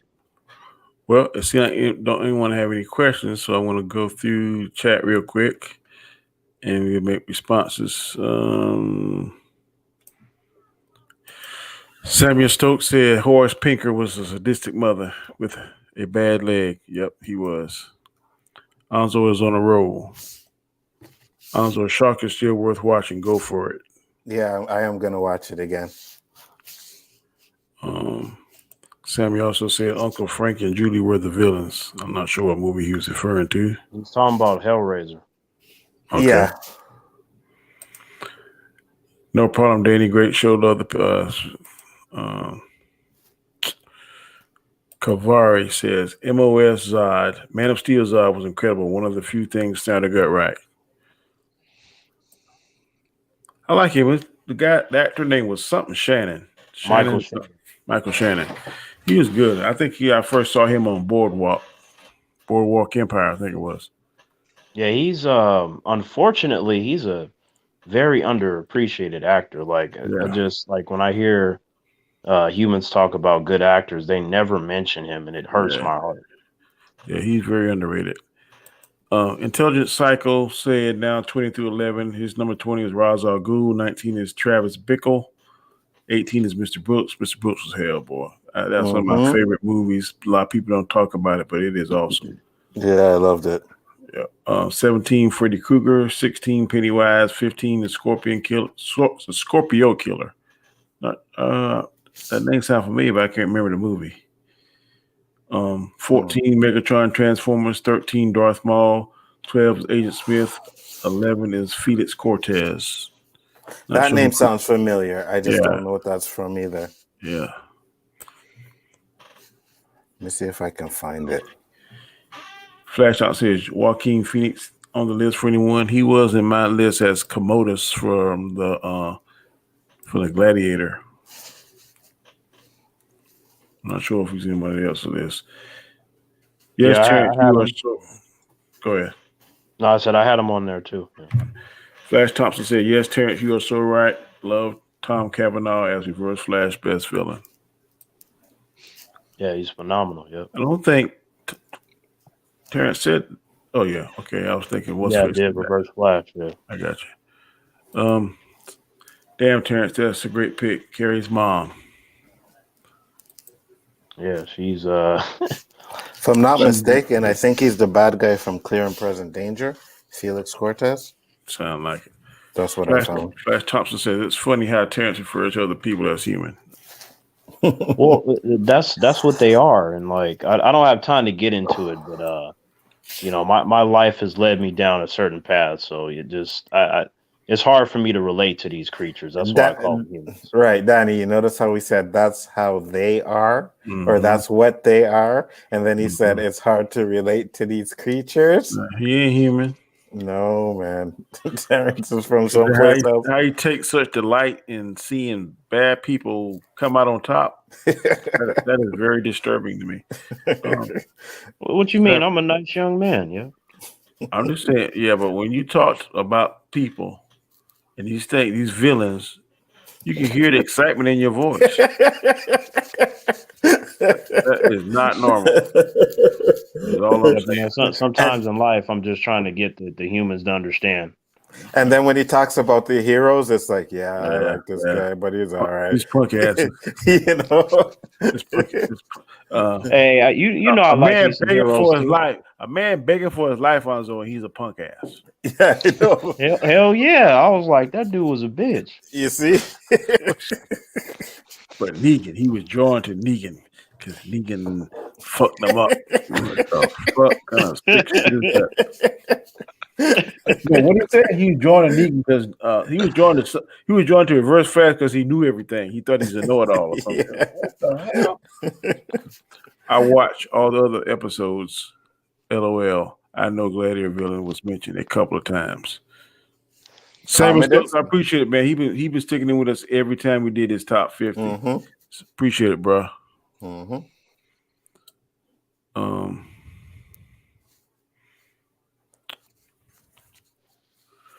Next up. Trying to think. Look. Flash Thompson said Gaskar. Gaskier? Gaishka, you're so right. Littlefinger was a con. I was sick. Okay, what's a con? Like con artist? Like a con artist. Okay. Manipulative. I ain't hit that lingo. Littlefinger was the best. He owned a brothel. Game of Thrones was some of the best villains ever. I've never watched 2 episodes. I can't speak to that, but I've heard it from my friends, and I'm not going to argue with them. I mean, it's a good show. I couldn't get into it at all, man. I watched the first. You called it a soap opera, right? I remember you saying you called it a soap opera. Yeah. And then I got trashed. I remember. Oh my God, I got trashed on Facebook for saying I didn't like fucking. Yo, it got to the point where this girl was like, "Oh, well, what she say? Oh, it's not my fault. You're not intelligent to understand it." And she was like, "Your mother should have swallowed." Oh my God!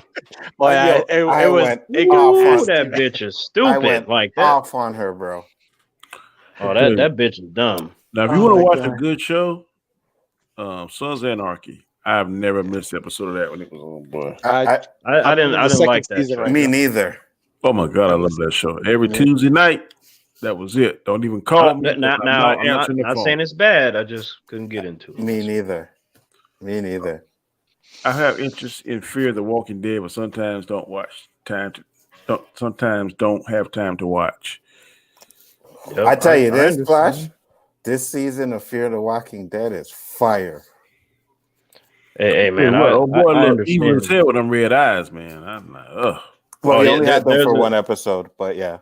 there's a narrative reason for that. But look, the Walking Dead universe is so massive with this material. I understand if you can't like see Watch it all. everything, Hey, but I Josh. have.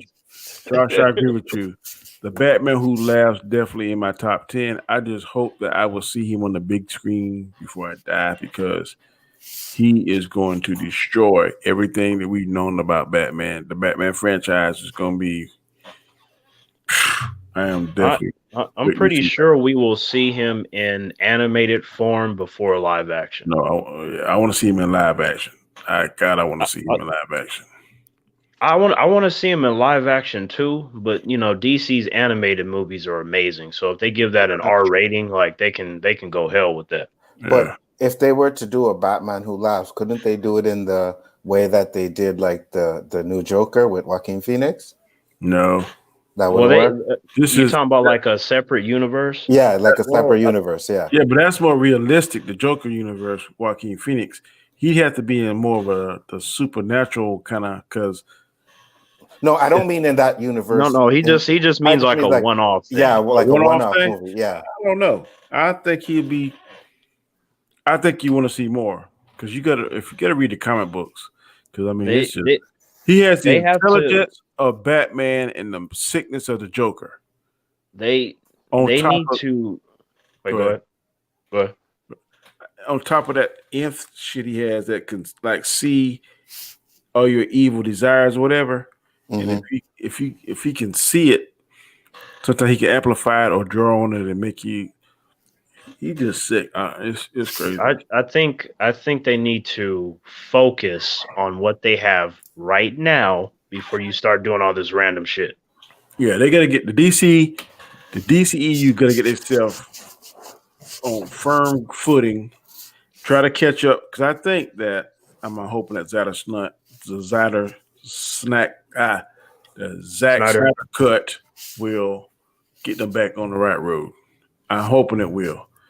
If it does, then they gotta start thinking this shit out and planning it, and not be trying to throw some shit together. They'll never catch Marvel. I think it's like even if that one fails, like I think you know something more like Aquaman 2, Shazam 2, Black Adam. Those films are more important in the larger scheme of things. Like the Snyder Cut is something old, and so we're just getting more of that. But they're moving forward in a different sort of direction. So I think we should be more concerned about all the other films that they have lined up. I agree. You know what I heard yesterday, the other day, it hurt my damn feelings. Man, they canceled Black Lightning. Yeah. You know, I forgot to tell you that, Danny, but let me just rephrase because I seen that on the stream. It wasn't canceled. It's ending. That's what they said. They didn't say it was canceled. They said it was ending. That's all they said. So it's not that it was canceling. Maybe there was some creative differences. Or seasons ain't enough. I read an article that said that shit got canceled. Like, oh, did you? But like, yeah, like they said that shit was canceled because, like, here's the thing. I think some of the people want to leave and stuff. That's what I heard. Well, China Anne McClain, the one that plays Jennifer, she said she was going to leave no matter if it was continuing or not. Yeah, they got the news at the last second. They were under the impression that they were getting another season. So that shit sucks when that comes out. They are getting a fourth season, aren't they? Yes, no, they are. But I mean, like, you know, they've been working on it. But I'm talking about, like, they thought they were going to get a fifth season. You know, they got that news at the last second. Last season was 3, right? So like we're getting 4 and that's it. But they're doing the Painkiller spinoff. Like, well, at least they're gonna try to, you know, pitch it with the pilot. Yeah, you know. I like Painkiller, but man, okay. Here's the thing: if the Painkiller series, like if it goes to full series, in terms of the Arrowverse, that will actually be the first show that's centered around a villain. Yeah. It's not going to be a classical show like, you know, Flash, Arrow. So that would be like an interesting direction for them to take. They'll make him more anti-hero this last season. They will. But even then, but that's still different though from what they normally do because their other characters are heroes through and through. He'll be done turn him good. I guarantee you, he'd be done able to control his painkiller side. And No, I'm pretty sure they will. It's just the approach is not the norm in terms of what they normally do when they, bring about these Arrowverse shows. I got you. Flash Thompson said Gascar is old school. I only know some okay his list, but great list. Man, that shit baffles my fucking mind. So I'm like, we're getting Black Woman season 2, but they canceled Black Lightning. I'm like, man, these motherfuckers. Yeah, that's What bullshit. the hell? Somebody said on another stream I was on that it was too much urban heroes and they had to turn the fat from the. I heard someone say that too, and I was like, that's laughable. I'm like, out of all this agenda shit, you get rid of a show. In the chat, I read it. I was like, what the fuck? What the fuck? Like, you get rid of a show that has a bunch of black superheroes to replace it with a tokenized character. No, I'm done. Come on. There was no better villain than Tobias Whale. I don't know how I missed him. Yeah, I liked him too. Damn. Steven was Uncle Ruckus live action. You ain't never lied.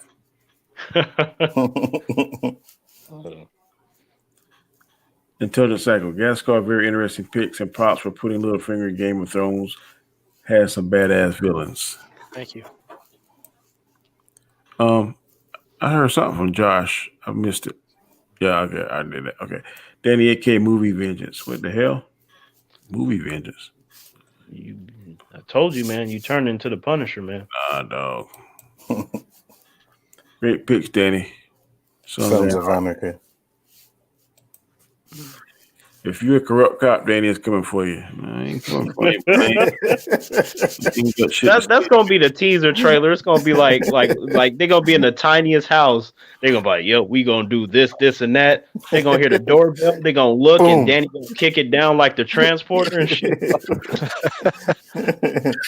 Dead or alive, you're coming with me. Speaking of a teaser trailer, did you? I know I showed the Anzo, but either two of you saw the teaser trailer for Creed 3? No, I was unaware. You do realize? Okay. Yeah, it was a fan made, but I saw. Oh shit! Yeah, when I saw it, I said, "Yeah, this right here gonna prove my point with Anzo." And it was Mr. T, and his son was Michael J. White. I said, "Hell yeah, I want to see that." Hell no, man. Michael J. White's too old. Man, you had me going. I was like, wait, they dropped the Creed 3 trailer? It was fan made. But when they had that clip, man, I was like, boy, I would want to see this. What about Internal Affairs? That was a good movie. With Richard Gere. I remember the name. I can't picture what it's about. Yeah, Richard Gere and Corrupt Cops. Danny's the next Punisher, Black Punisher. Yeah, I wish. What's up, JJ? What up, JJ? What's up, man? Intelligent Cycle said them crooked, corrupt cops don't piss Danny off. Nah. Attack of the Clones is the worst. Thank you, DS. Thank you, Dominican Scott. That's what I've always heard. I like Phantom Menace because of Jar Jar Binks. He saved that movie. What the hell? What? What the fuck? You joking, right, Flash? That has to be a fucking joke. I am. What's that music sinking? Oh my god! Like no. Thompson, good one. I was gonna say I could picture Danny being that. Hell no, not no fucking Jar Jar Binks. No, Punisher. Oh. Yeah. And he said, hell no, I'm fucking Jar Jar Binks. Attack of the Clones is my least favorite out of all. I'm telling you, man, it was the only thing that saved it, man, was that fight with Yoda and Dooku at the end, bro. Actually, I think from the Geonosis stuff, the minute Mace comes in, that for me saves the movies. That and there's the middle scene with Obi-Wan and Django. I like that scene. I like that fight scene too. You guys sure Robert Storm didn't make that Star Wars list? I don't know.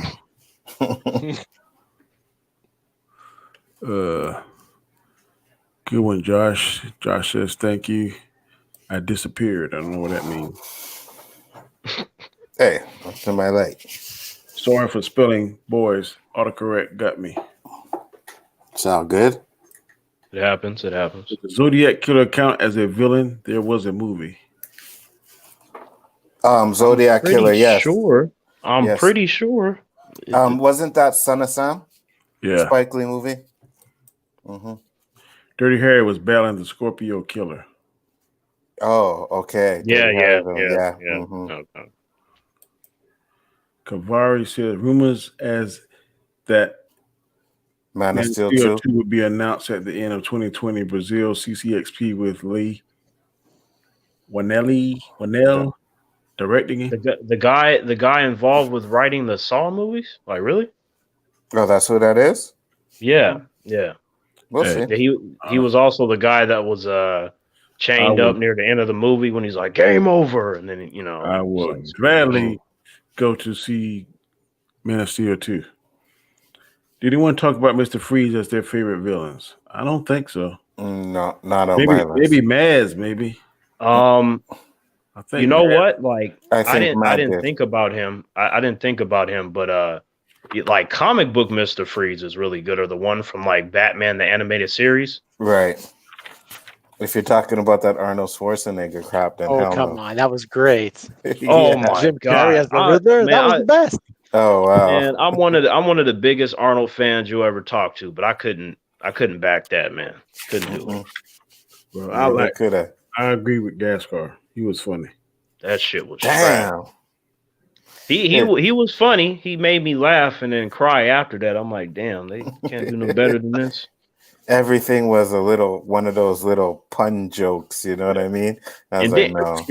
Anzo, why did he say that shit? He said, this is why Superman works alone. I'm like, you don't exist in this universe. Like, right. We put on the suit to make you look slimmer. Yeah. Like really. See? And he was I'm singing gonna rip Batman's heart from his body and let it freeze in my hand. I'm like, you motherfucker. I like that thing when he was singing the song. I'm Mr. Sweet Miser. Oh no, Danny, no, Danny. Let me tell you why that scene is messed up. They purposely zoomed in on his feet, and he was wearing polar bear slippers instead of having actual polar bears. Right. Absolutely. I was like, really? No, thank you. Mm-mm. And Bane was in that one too. And wasn't he smoking a cigar? Yes, I think so. On one of the scenes, yes. The cigar was a little. If he, I was like, that don't make sense here now.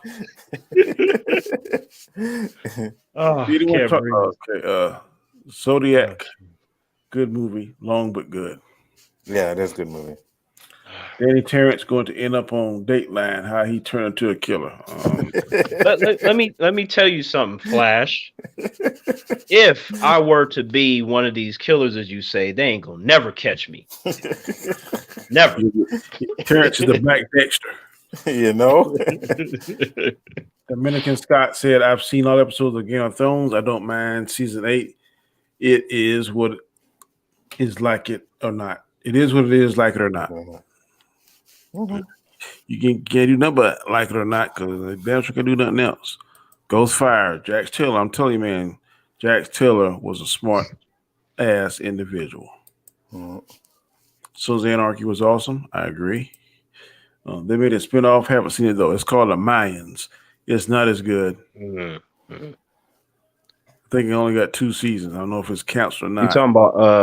You talking about the spinoff of Sons of Anarchy? Yeah. Oh, Mayans. It's exploring the Mexican version of the Suns.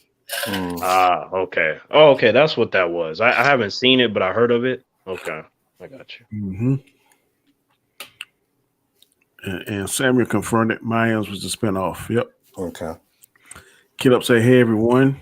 Flash Top said, Danny, your favorite QB Russ is cooking the Eagles and some chicken. Thank you.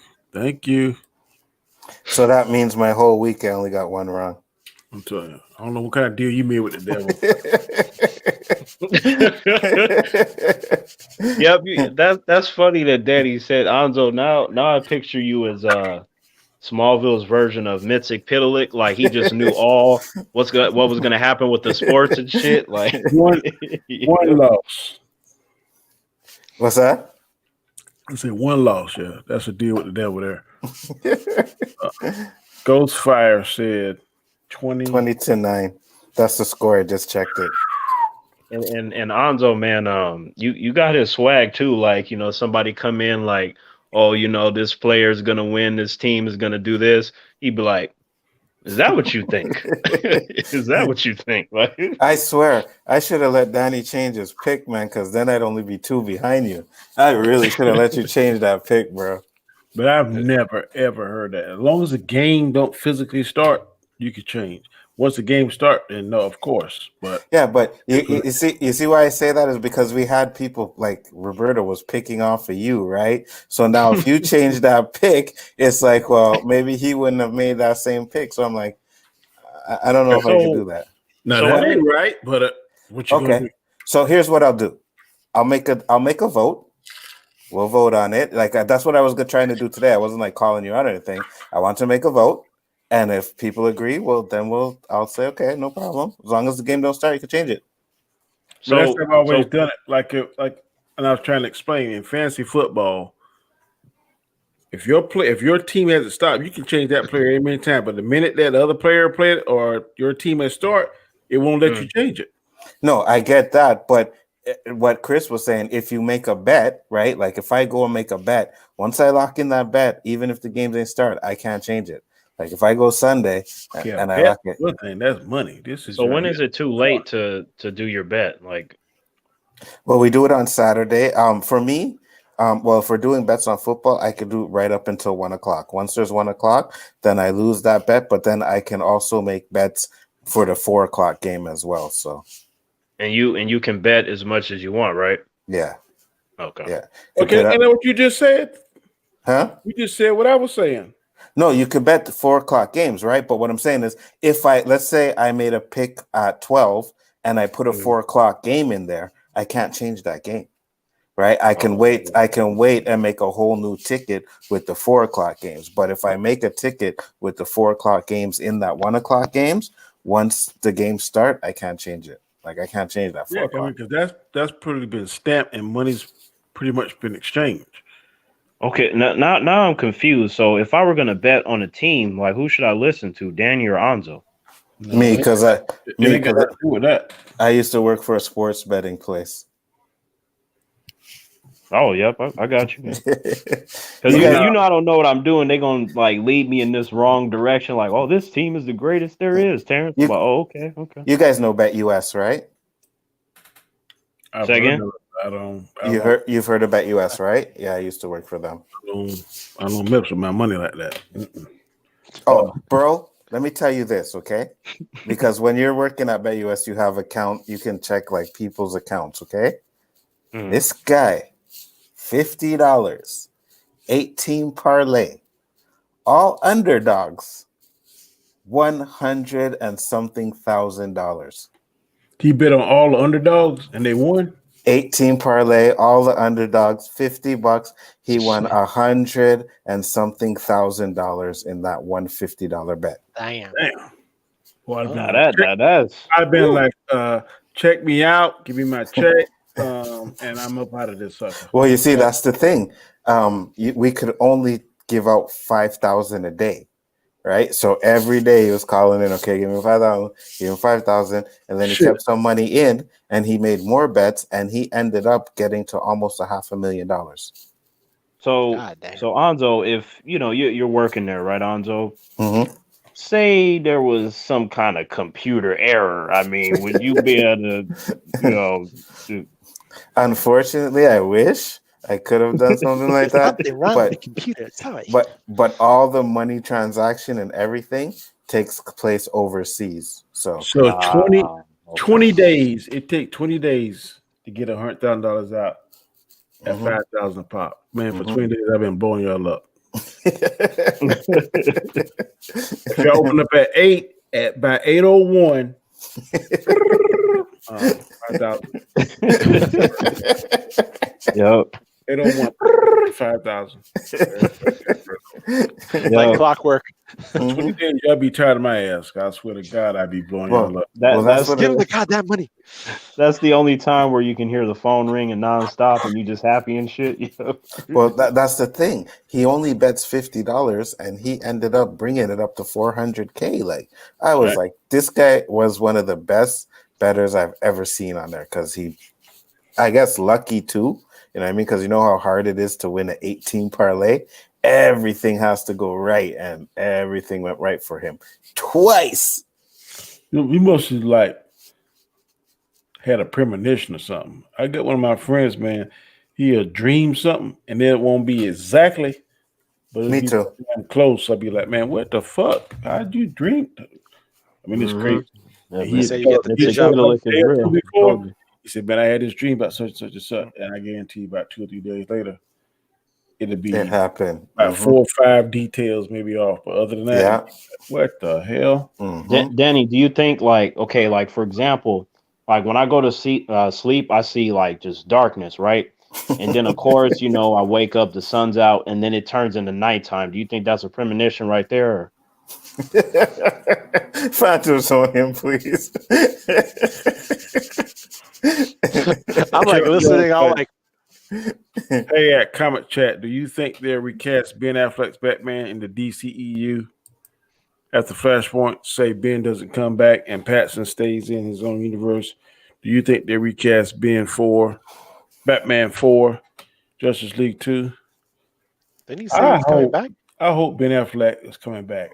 Everything I've heard, an indication that he's coming back. Yeah. I don't. They said he got a series. Yeah. I don't want to see a skinny. Fucked up. Me and my wife was watching Twilight, and I can go ahead and laugh. I don't care. We was watching Twilight the other day, and I Twilight. Said, Yep. I said, I hope this motherfucker here don't fuck up Batman. And she said, what do you mean? I said, this punk ass Edward right here you see on Twilight is the new Batman. She's like, really? I said, yeah. And I said, his ass don't want to work out. Michael Keaton was pretty skinny too. I know, but hey, man, after that trailer, man. That's the argument that trailer. How the hell could Batman pick up the Joker over his head like he did? You know that was bullshit. And you seen what he did in that trailer, man. Like he beat the shit out that dude so many times that all the timelines felt it. It's one thing in beating somebody to death. It's another thing to hold a man up over your head like Michael Keaton did the Joker in that plant. He ain't got enough strength for that. Well, I mean, he's a fictional character, so they can give him as much strength as they want. But well, yeah, but when you see Ben Affleck pulling that damn tire and doing them dips with them 345 rings on his waist, doing all that shit with the hammer, I could believe 6'4", 225, in that warehouse like he did. That warehouse scene is the most fire Batman scene I've seen my entire life. Mm-hmm. Absolutely. But like, look, I saw the trailer. I went from because to me, Robert Pattinson is a good actor from what I've seen him do, especially like in The Lighthouse with Willem Dafoe. But I was like, I don't know if he can do Batman. I don't think so. And I was like, I have to see it. And then I saw the trailer and I was like, okay, I'm not concerned anymore. I think he can do it now. I don't know, bro. I'm used to seeing a physical Batman. And it was impressive how he beat that man up like that. But when you see Batman, he chiseled out of rock. That Batman don't look chiseled. I agree with that. Like, Batman is supposed to be 210 pounds. Okay, so, Robert Pattinson is clearly nowhere near that. But at the same time, like, I feel like, okay, I got the trailer. I'm cool with it. I need to see the movie. And I think probably what will happen is that, his acting will be so good that if it is the case that he is all shriveled up and shit, I feel like his performance is going to get us to give it a pass, I think, if it's that good. I got Caleb. That was Mad 1306. Yeah, that was him that said that about the Black Lightning thing. Coming to America, I'm ready to see that too. Coming in March, Coming to America 2. I'm ready to see that. I hope it's as good as the first one. Now, this right here, Flash Thompson. Now, you have been a loyal supporter. I like you, bro. But see this right here about to get you permanently banned off the show. How can you not like Black Lightning, man? He represents us. Oh, that is not going to get him to go over to your side. Flash is Oh black. boy. Flash is black. Yeah. No, I know he's black, but it's like, look, we all know that just because the characters are black don't make them good. Now, in this case, but he was good. No, I know he is, but I mean, you don't want to tell him like that. I mean, Yes, I do. Yes, I do. Hey, Black Lightning has some good characters, and you should watch it because it's a good show. Oh Lord, come on, Flash! Don't do me like that, bro. Ghostfire said, "Danny, how long were you in the Marines? 6 years." Caleb Jones, I'm excited to see what they have for Superman and Lois on the CW. I'm not. Me neither. That fucking look. I'm gonna watch it because Superman's my second favorite superhero, but that Superman is a bitch. I liked him when he was in. I don't know if any of y'all watched MTV Teen Wolf. Sounds crappy, but you check it out, man. If you like werewolves, you watch that shit. There was some badass. You talking about that actor being on that show? He was like one of the alphas, one of the original alphas on there. Well, yeah, I just like he has the smile, but physically he's like the scrawniest Superman I've ever seen. I agree. He put on some muscle. And you need to be taller, man. He's only like 5 something. Superman at least 6'1", 6'2". Did you see how Brandon Roth looked compared to him? Like, and even Lois was like, "This the real Superman. You're a bitch. Like, you ain't Superman." She got all she was like sweating him right there by him. Exactly. Like, right. Even Black Lightning. Look, Black Lightning is bigger than Superman. I was like, yeah, for real. Yep. For real. Gascar needs to host a show. That's coming. That's coming. I'm joking, man. Okay. Thank you for that. You hurt me for a minute. No, he wasn't talking about the Black Lightning with the joking because he says something else. I think that was for the maybe Punisher thing or something like that. Oh. No, Terrence, that's the next Punisher. That is accurate. 9-0. Thank you for the 99-cent super sticker, bro. I appreciate it. Yep. Leroy. Yep. You warmed up yet? You warmed up yet, Leroy? Somebody put Kilgrave on the list. I'm not sure who it was. Terrence. Yeah. He's on the list. I didn't like Jessica Jones enough to put him on there. Prune Daddy. That's not on this show, bro. Don't even mention that shit on this show ever again. Wait, what happened? Put in timeout.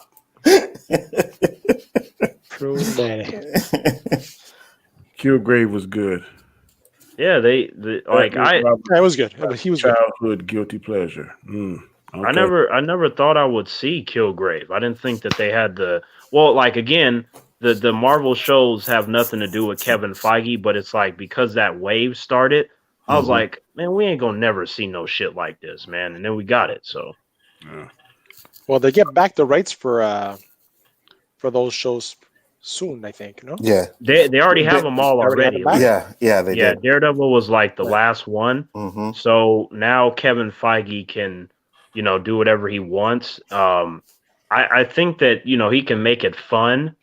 But I don't we're not going to get like the Daredevil show, like how we got them. It's going to be different. Apparently what I heard is that they already reached out to, I don't know the actor's name from Talking about Charlie Cox. Yeah. I've heard that too. I hope they get someone else. He was okay, but I think they could find someone better. No, I want to see him. Like, if they get someone else and it's like he's good, that's fine. But it's like I've been itching for a 4th season for a while. So like, if they can elevate him and Vincent D'Onofrio up into a MCU movie, and then maybe throw Spider-Man in there, that'd be pretty sick. Well, if I like him more than Ben Affleck's freaking Daredevil. That's absolutely. Well, yeah, I can say that. Yeah. But Ben Affleck's Daredevil was trash. That movie Yeah, it was terrible. Bullseye was the best part of that movie. I was like, man, what the hell is happening? Yeah, Bullseye was the best part of that movie. At least it wasn't as bad as Elektra's movie. Now that was fucking trash. Oh my Horrible. god, that movie was terrible. Yes. Oof. I forgot about it. Terrence, when is the next time you're going to do your porn star reviews? I actually have I think 4 or 5 on standby. So I have a bunch of I have a bunch of VOs on standby. It's just really a matter of uploading them. But man, I seen a video. Go ahead, Anzo. So I was gonna say I seen a video you uploaded, and it's like went to get strawberry lube, and I said, "Oh God, let me watch this video now." Oh yeah.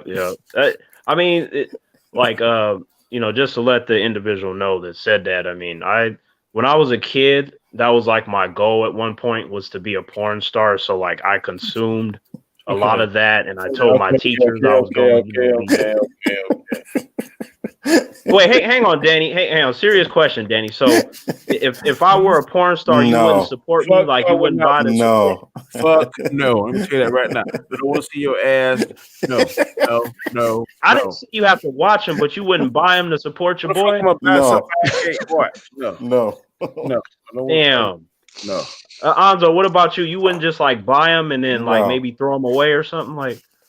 Well, no, because you would have already had gotten paid for doing it, so there's absolutely no reason for me to buy them. But see, if you buy them and then you tell others to buy them, then it just will boost the name. I would just tell others to buy it. Spread the word. Spread the word. I'd be like, "Hey, man, you like some porn? Turn on some porn. Go buy it." Yep. Yeah, Danny, you gotta be letting the humans know. Danny, be like, my boy doing the porn. Okay. To each their own, man. I'm gonna go out. Strokes for different I'm gonna folks. go out and shout that to the world that another man is doing porn and go watch it. but anyways though, like that was a long time ago when that was a goal and stuff. So I'm glad you grew out of that. Movie aficionados said shout out to the first female kicker from Vandy. Okay. Bad kick though. Thoughts on Brady's performance on Chief? We don't even want to talk about that. Tom Brady is having a meal. Shit, what the fuck? We're not touching on Tom Brady questions. What about Pyramid Head? What the hell is that? I don't know who that is. I think that's from Silent Hill, maybe. Oh, really? Yeah, I think so. Okay. D. Scott said, "Hey guys, Emilia Clarke as Black Cat and Sophie Turner as Supergirl. Do you agree with those casting picks?" I really don't know who Emilia Clarke is, but Black Cat is one sexy ass. Isn't she in Game of Thrones and then she plays Sarah Connor in Terminator Genesis? Yeah, I think that is her. Okay. The mother of dragons. Flash Thompson said, "Robert Pattinson isn't skinny. He had been working out, and Batman is slender." Anyway, so the young one is Batman is slender. Hold up. Okay, first of all, that's my boy. So I'm gonna say something now. Like, okay, even when Bruce Wayne is young, like he is still more muscular than the average person that you're gonna see. And then when he gets older, like say like mid-20s, it's even worse. So I'm like, Bruce Wayne should not be skinny as an adult. That don't make sense. I get that. Everything I've read at that he is above an Olympic level athlete. So most athletes I see in them Olympics, some gymnasts and stuff, they be ripped as hell. So if he's above those, then he got to be ripped to some degree. He can bench press 1,000 pounds. Yeah, that's what I'm saying. I'm saying that to the guy that made that statement now. So that doesn't make sense. He may look slender for a muscle-bound man, but he ain't slender like a skinny person. He is not slender like Robert Pattinson. So if he is above an Olympic level athlete, he is going to have some kind of muscles to his. I think maybe the human misspoke, because sometimes when it comes to these muscle cadences, they don't know how to articulate it. There's a difference between slender, which is basically skinny as fuck, and toned, which means that you're not necessarily Arnold Schwarzenegger, but you're like Sylvester Stallone and Rambo too. You know what I'm saying? Like TJ, you got the definition. The Joes. I just sort of watched Bat Lightning. I think you like it. The first season is a little slow. It picks up in the first season, second season, third season. I love the music on Bat Lightning. Man. And you're gonna like Tobias Whale and Jill Scott. Very good, very good episodes. I wish it would have gone to 5 seasons. I feel like that number 5 is good. I'm sorry, but the only good thing about the show is China and McClane. I like season 1. Oh, you talking about Jennifer? Yep. No, man, Thunder. Hey, I want them both at the same time. No, Thunder. I want Thunder and Lightning. Man, Thunder is. Oof. There is one scene, man. I think it's in season 1 where she has on these little booty shorts. I must have rewound that shit like 10 times. I was like, "Oh, hold on." Hey, that scene was amazing. She knows she good. She be walking in her little suit. Oh, yep. You like? Yep. What did my buddy ask me? He was like, "T, how did you know when Thunder was on point?" I was like, "When the dick ripped through the pants, that's how I knew." Oh God! It would make sense to bring Pat into the universe since he just started his journey as Batman, and Superman is also starting his journey too. TJ Nojos, I hope I'm pronouncing it right. I'm just gonna call you TJ. The CW Superman and Lois show is delayed future seasons. Is the delayed future seasons? I hope not. I hope they don't pick up from Smallville. Like it's a bit late for that. You know what I mean? Like, do you think Star Wars should be rebooted or continue with the Skywalkers? Definitely not the Skywalkers. I think they should go to the EU stories because to me they are the best. I like EU much better than canon, so I would pick 2 or 3 good EUs. If it was me, I'd do Darth Bane, the rule of 2. And I can't think of the third book in that series. Can we get a movie centered around like the Sith, maybe, like where we get to see them? That is Darth Bane. Yeah. Path of Destruction. Yep. Darth Bane, pretty much, he was in it when it was like the Sith. They were on top of each other, just fight each other, back throat and cut throat, and they never could get anywhere because they were so treacherous towards each other. So the king of the leader of the Sith had some kind of thought bomb or some kind of shit that could kill so many people in a certain radius. So Darth Bane made him use that, and he was able to get away from the distance of the thought bomb, and he killed all the Sith. And he created the rule of 2. They're going to be one master and one apprentice, and then he brought back the name Darth because they were called Lord or some other kind of crazy ass name. But he brought back the Darth title. So I wish they would do that. I would love to see that. You know what? Like, to me, regardless of what they focus on, as long as they can give me a good story and good characters, then as someone that likes Star Wars, like I'll be happy, honestly.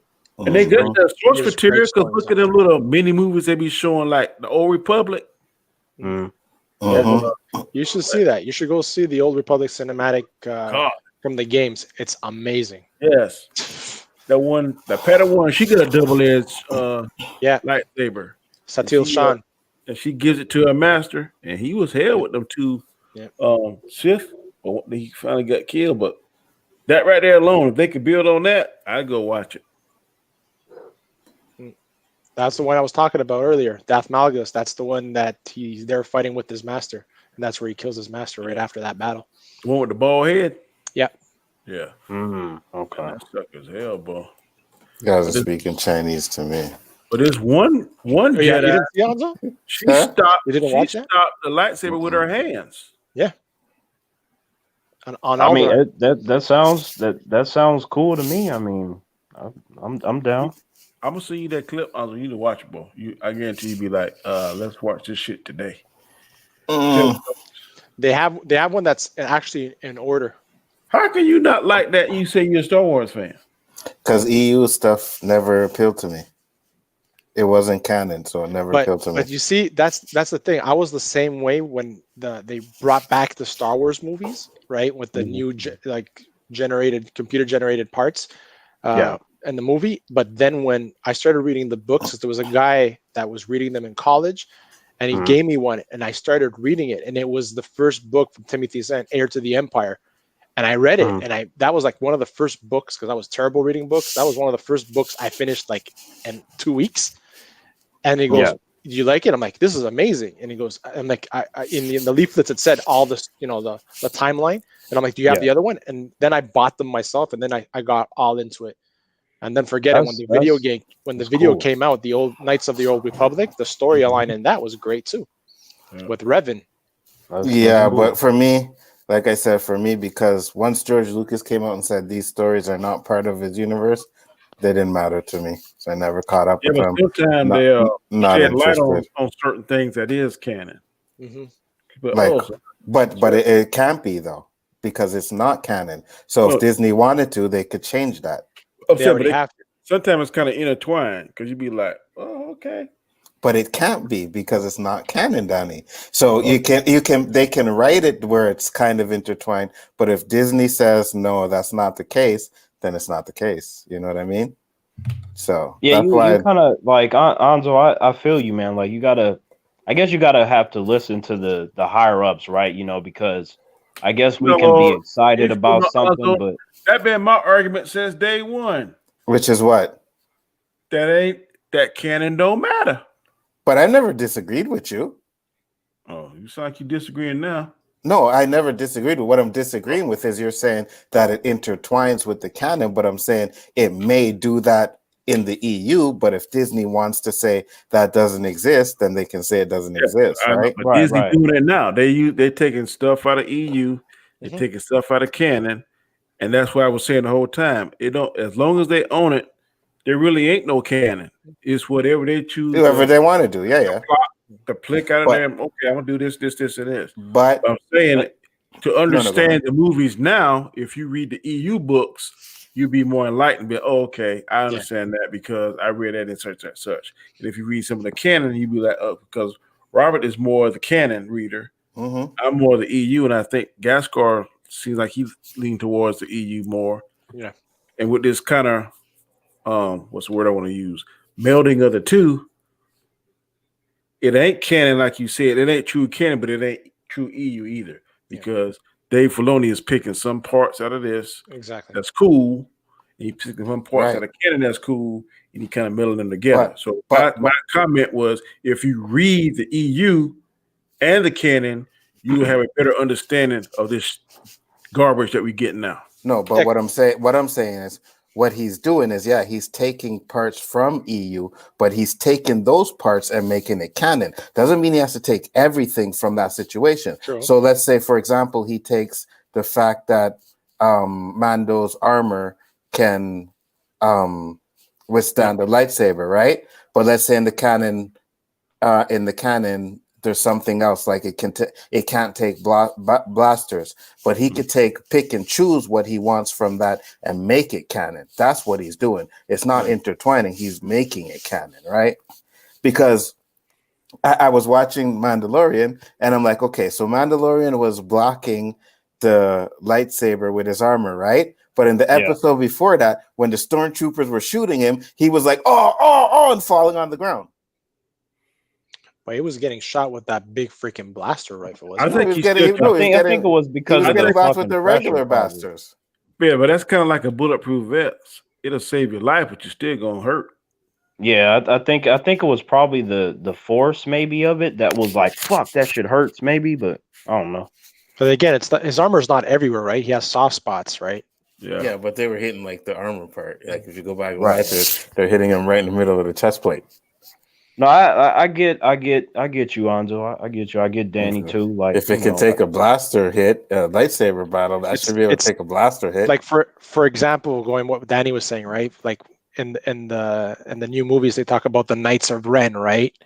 About Kylo Ren, but that idea was taken from the Knights of Revan from the Old Republic, right? Yeah, So but like that doesn't make that canon. No, it doesn't. But it just shows like how they're getting their ideas, Yeah, right? they're getting And ideas from it. yeah, Yeah. and it's like when we're talking with Chris the other day about Timothy Zahn and how George Lucas signed off on these books back in the day when nothing was being published without his okay, right? So those are like EU stuff.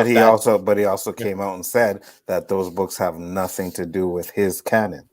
Right, but so he could sign off on them, can make your money, but they were separate. The thing, like, I gave George Lucas for all. Listen, the guy's a genius, right? But the one thing I hated about him is the fact that he had us hostage, right? And that's what the Disney fucked up on, because they saw that we were all hostage, and they're like, just let's throw Star Wars out there now that they're hungry for it, right? What do you mean hostage? Well, George Lucas didn't want to release anything unless he felt like releasing it. Yeah, and the fans wanted it and were like banging at his door, right? But you got to understand, it takes him a long time to make a trilogy, almost 10 years, if not. So that's a whole other. Yeah, but he had it all written, though. He had it all written. But it wasn't all written. He had outtakes of it, right? Well, he had lineups 1, 2, and 3 already thought of. Like right, he had completed episode 1. But 2 and 3 are totally different than his original thing. Exactly. Right, so he had to go back and write that script. That's why Empire Strikes Back took so long to come out, because he didn't think it was going to Star Wars was going to succeed. So he had to go back and he had to rewrite Empire Strikes Back and Return of the Jedi. So like I said, it takes about 10 years, and he's like 70 years old. You know what I mean? So it's like, do you want to commit the rest of your life to doing that? That's one of the reasons why he sold it. It wasn't just because of the fan backlash. It was because he couldn't be sitting there. He says he can't be doing movies until he's 90 years old. He was like a person that I know that used to work with me, right? Great, smart guy, knew everything, but he had to have his hands in everything. And that's what led him to letting go. You know what I mean? Like, if he would just let people help him and in the creative process, but he wanted control of everything. I get it, but even that, it still would have took him a long time to make. I agree with you. Way too old. I don't think it'd take 10 years. It'd take a while, because to finish the trilogy, it took him like 10 years. I'm talking George Lucas. I don't think it would take the 1, 2, and 3 person now 10 years. No. Well, it you know what? It does depend on the nature of the movie and what's involved, right? Because like, if you think about, say, I could just throw this out there, pop man, like, say, a martial arts movie, you could film a handful of those back to back. You know what I mean? Like, absolutely. But if we're talking about, like, say, Star Trek, Star Wars, you can maybe even use a comic book movie, depending on the complexities involved. That could take you a minute to finish.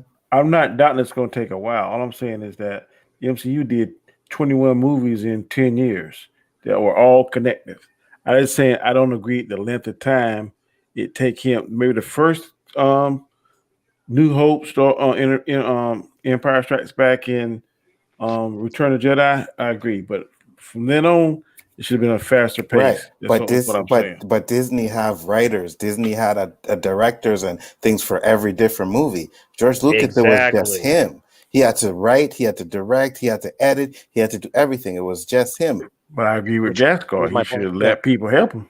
Exactly. Yeah, because you're right, Anzo, because like with the MCU, Kevin Feige is running it, but he has so many individuals helping him. Like it could be, for example, me and Danny could be working on Black Panther 3.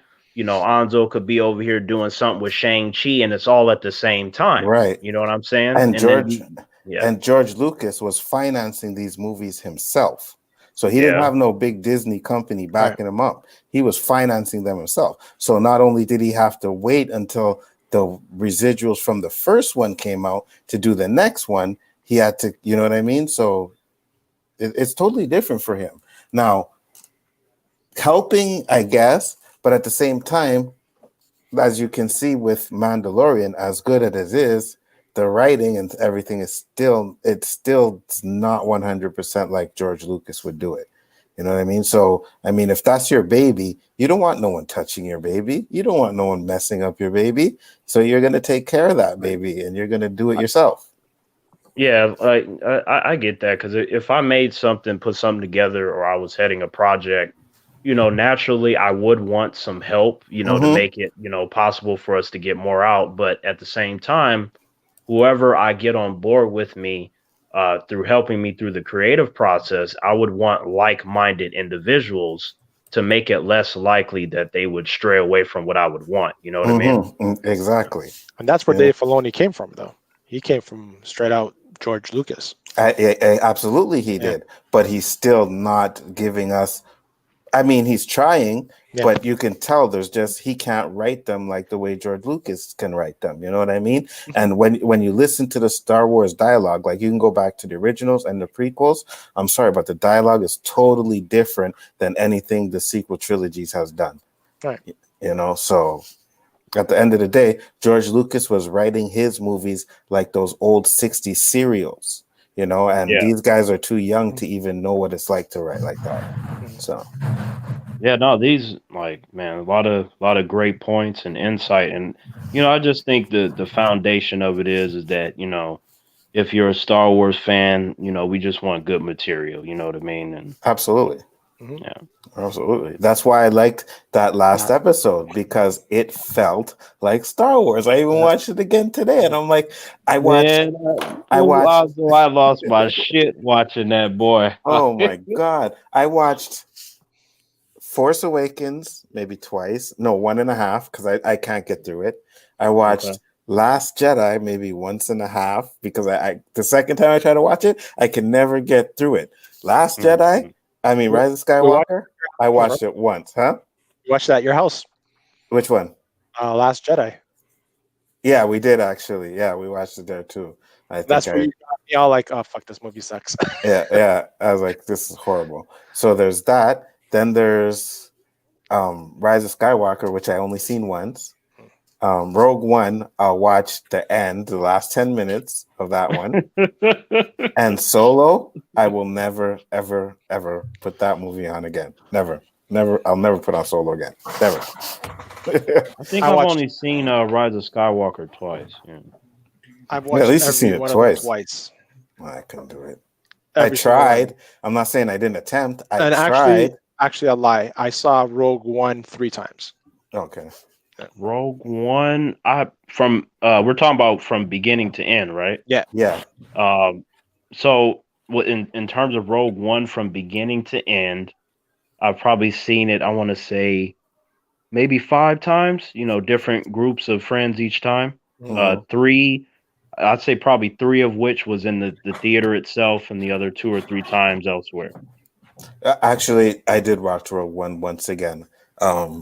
Maybe a couple months ago, I watched it again, and I just don't like the characters, man. I don't like them. I got you. No worries. I mean, that's the great thing, though, about Star Wars, right? Is that you got a lot of different characters and stories to choose from, and more than likely, we're gonna like some movie or some episode or something somewhere, Yeah. Let's see. Flash Thompson said Christian Bale really wasn't ripped. Tone. What? Hold on. Did you not see Batman Begins? What?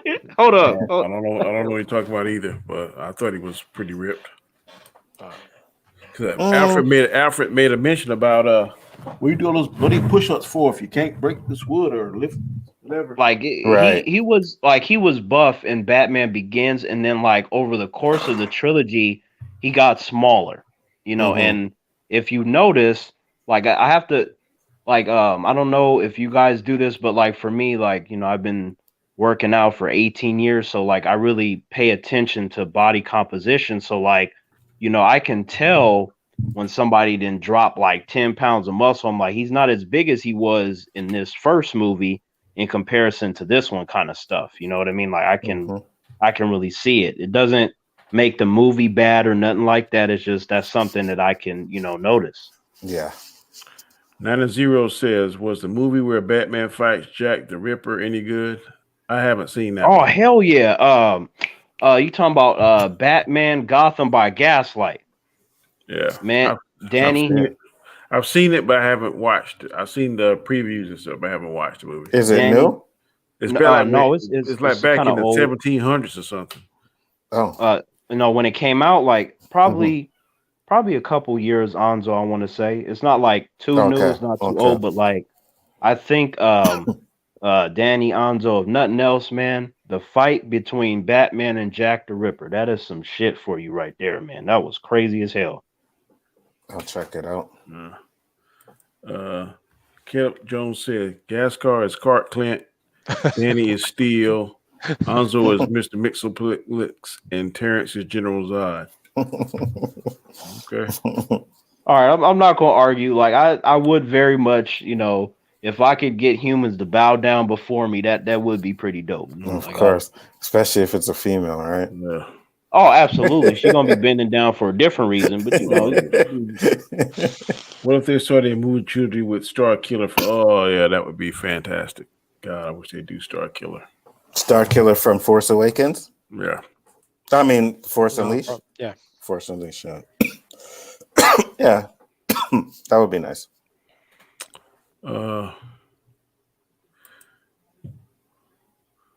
When do y'all want Miles to be introduced into the MCU? Do you want Tom Holland's Peter Parker to die in order for Miles Morales to come in? No.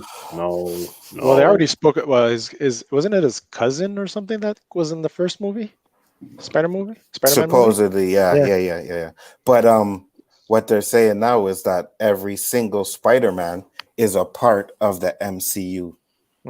Because of the whole multiverse thing. I think exactly. I think WandaVision, specifically near the end of the show, will tie into Doctor Strange and the multiverse stuff.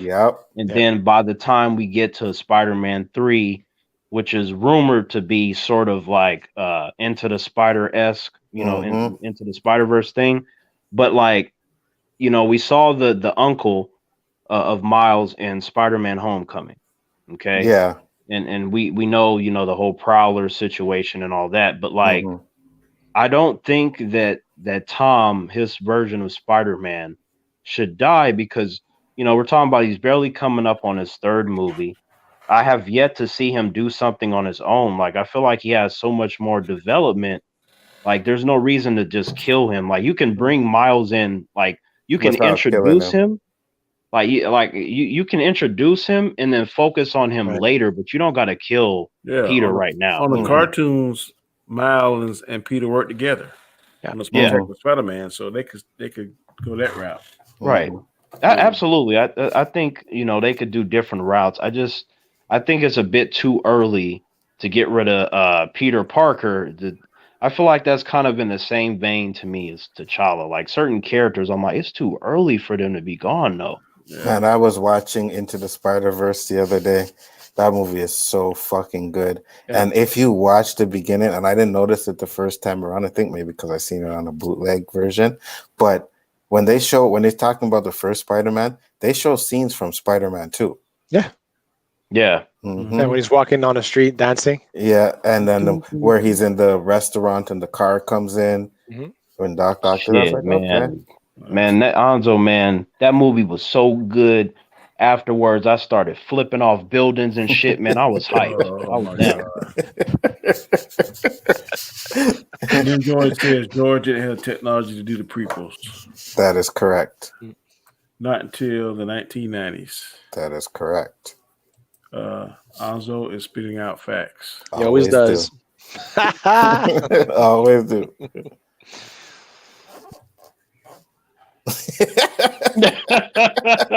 I was not expecting that. Dang, that was quick. Man, quick on that finger. You damn good cop. Dang, that was quick. That's messed up. Wow. A man gets Phantom Zone for giving me some props. Oh man, I can't breathe. It's crazy. Tomorrow night. They got the head to the Old Republic. Let's see. They got the head to the Old Republic. They can explore the orders of the Jedi, the Mandalorian Wars, etc. I hope they do that. I hope they do it. God, I'm sick of the Skywalker Yep. storyline. Skywalker storyline is over though. It should be over with finally, and they can get on to doing other stuff, which I believe they'll probably go maybe into the past, 100 years into the past, 100 years into the future. But that's exactly what they should do if they're going to do it. And I figure they should go into the future, because if they go into the past, they might have to try and tie things in a little bit, and you know what I mean. So I think they should go to the future where they can just start fresh. Yeah. Way into the past, like talking about thousands of years. Yeah. Nana Zeno 209. Yeah, give it enough time to go away. You know? Mm-hmm. Sent the $9.99 super chat. I appreciate it, brother. Appreciate it. Thank you. Kiddo Jones said, I say we'll see another JL film in 5 to 6 years, hopefully with Ben still there. Justice League. Yeah. Well, I don't know. Snyder said this is they said it's one-off. separate, right? Yeah, he said it's a separate. It's a one-off. It's part of the Elseworlds universe, you know, so it's not going to be anything else. But yeah, they gave it an official name too. They call it the Snyderverse. Yeah, you know, so that's supposed to be it. You know, but if it's a success and money talks, that's right, and I think it's going to be a success. That's the only reason I'm getting HBO Max. Here's what they aired that 4th episode, and I haven't seen it. Like here's what I don't want. Like I think the film's going to be good, but it's like what I don't want is for it to be so successessful that it derails their current plans of films. I think that'd be the dumbest fucking mistake they can make. I think it might. Because I'm like the stuff that they're talking about doing with Black Adam, Shazam 2, and all that kind of stuff. I'm like, they need to do that because here's the example I'm gonna give you, Terrence. If you are a jewel collector or a seller of jewels, and you got a closet full of diamonds and a closet full of rubies, and your goal is I'm going to sell these diamonds. Then all of a sudden, the doggone rubies start popping and selling like crazy, and the price of rubies go up. I know it ain't gonna never happen. You're gonna be like, okay, we're gonna hold off on this diamonds that I know will make a certain amount, and we're gonna sell the hell out of these rubies. That's the same thing they're gonna do, in my opinion, with the Zack Snyder cut. They might do that. They got their plans like you saying now, and the plan's probably good. But if Zack Snyder comes out here and hits a grand slam home run, they're gonna put all the eggs, I think, and push all their resources in that direction. It is possible, but here's the thing where I know it's not a guarantee. Number one, AT&T is out of there. They're gone. It's only Warner Brothers. They are the ones that greenlit the Zack Snyder stuff. So if Warner Brothers is not 100% happy with Zack Snyder, we're not getting none of that shit. You know what I mean? But it's like, to me, one should not derail the other. They should work together to get humans to understand how fucking amazing DC is. Just to be clear, AT&T is still there. It's just the guy that's running the the Warner Brother universe is Warner Brothers guy. It's not. They got them out of there because they were fucking up. They actually have a guy there now running things that is with Warner Brothers, right? And he wasn't on board with this kind of stuff. So to me, I feel like you don't want to derail one and let this one. You want to find a way to get them to coexist together to create something that makes sense. You do not, under any circumstances, completely get rid of certain DC characters and go, oh, we're going to focus on this now. That'd be a mistake. But they could do that too. DC, they don't have to do that though. Like, see, look, like DC is not Marvel. Like their mistake was that they were, okay, we have to do what Marvel is doing. No, you don't. You're DC. Marvel had to do what they were doing because their characters were unrecognizable. So that's why their path had to be that way. DC, they don't have to do that. They just have to make good stuff. You have to play with the pieces on the board that you have, and they have a lot of pieces. So you don't want to just get rid of that and go, oh, we're just going to have these few pieces. No, keep your stuff on the board and figure out how to move forward to get the win. That's what they need to be but doing. that's what I'm saying. They could do both. They could still do the Snyderverse, but they always have Flashpoint to where they could bring in or incorporate things from the Elseworlds universe, because now we know that they're going to have an Elseworlds universe, right? That's where the Joker is. Joker's in the Elseworlds universe. So they can do that if they want to with Flashpoint and bring certain things in, certain elements in, if they really wanted to keep the Zack Snyder thing going. Well, yeah, like, I mean, they already, like, Crisis connected every single DC thing ever made, period. Mm-hmm. You know what I mean? So that's, they did that before Marvel, and they already knew what they were going to do. Because to me, they have the best sort of, you know, crossover, multiverse destruction kind of thing, period, in comics. But it's like, now that you have translated that into live action, I'm like, you have all your characters. You can do whatever you want. So you must take advantage of that, period. Danny, what are you looking at over there? Something you sent me? The TikTok. I knew it. I knew it. Ghostfire said, like, appreciate you reading all the comments. Thank you, Ghostfire.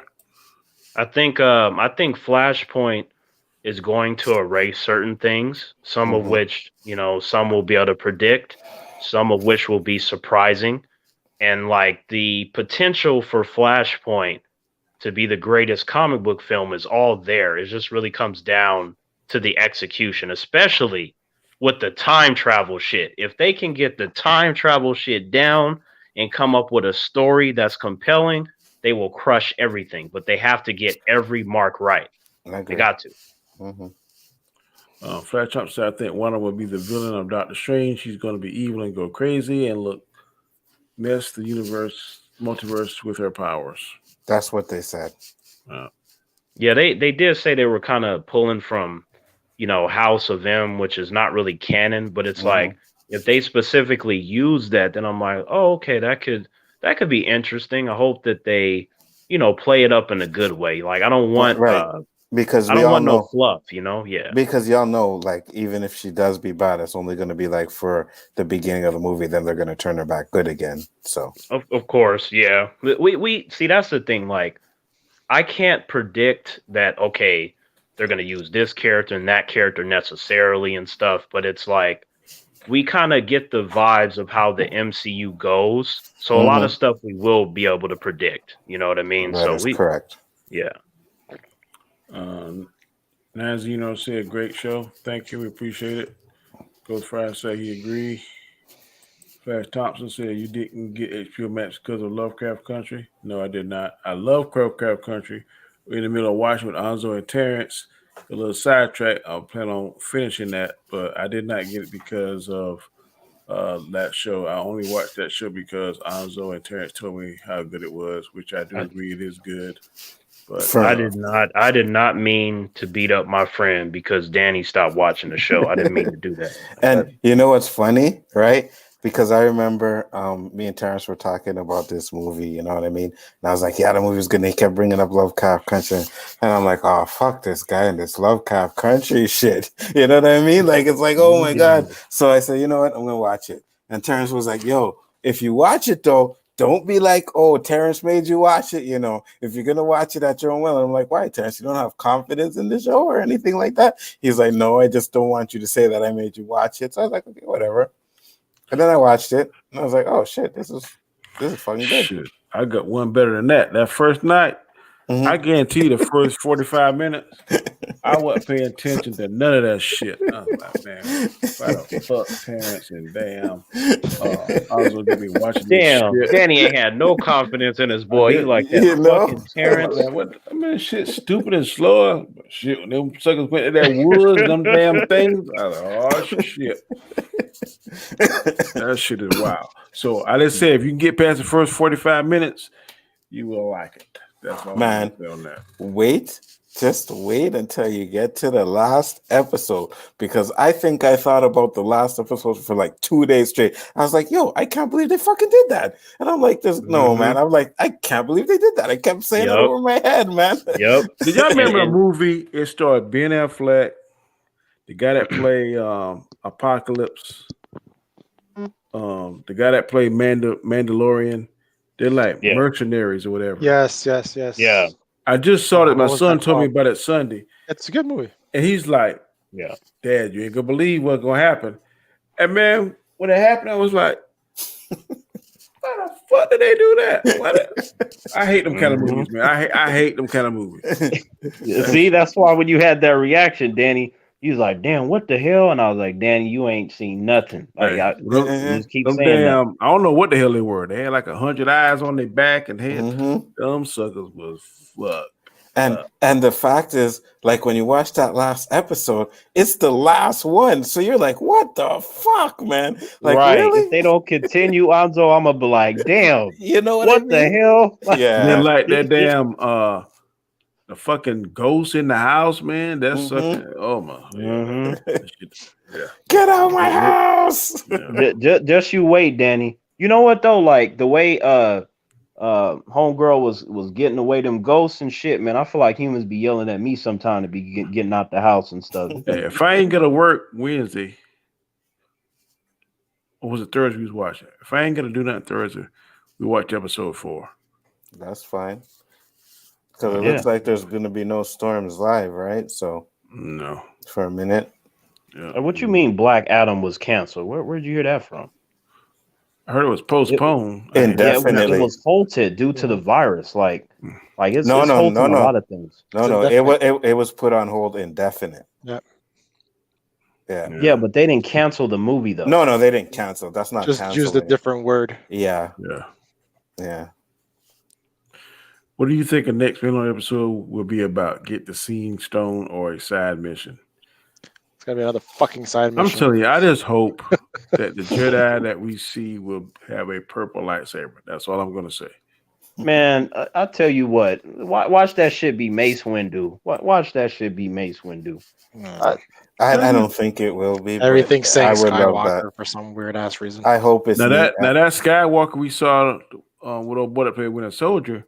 Now if it's him, Mhm. that might be fire. I don't know who it's gonna be, man, but I feel like whoever it is, it's gonna be one of those things where if you didn't watch the episode, that's gonna be spoiled for you, whoever it is. So Yeah. I think we're all gonna be wrong, and it's gonna be somebody we didn't even freaking expect. I agree. And I'm Right. hoping, but this is the thing. I'm hoping that when it happens, it's like, holy shit. I don't want to know anything. I don't want to see no trails. I don't want to see no fucking rumors that someone is coming back. I don't want to see it. That's what I said before. I'm like, I'm tired You of better them. stay away from it because I think what's the boy? He's in the chat. I think Ninja knew everything. I went on his chat. He did. I watched that when he was on Rob Storms. He was talking about a lot of the things that someone was saying was going to happen in the episode, and they were right. Mhm. But for somebody leaking the shit. I don't know. I stay away from But it. for me, I kind of knew Ahsoka was going to be in this episode, so that wasn't really. I didn't have a clue, and I didn't have a clue. I didn't think it was gonna be that good. When I saw it, I was like, "Holy shit!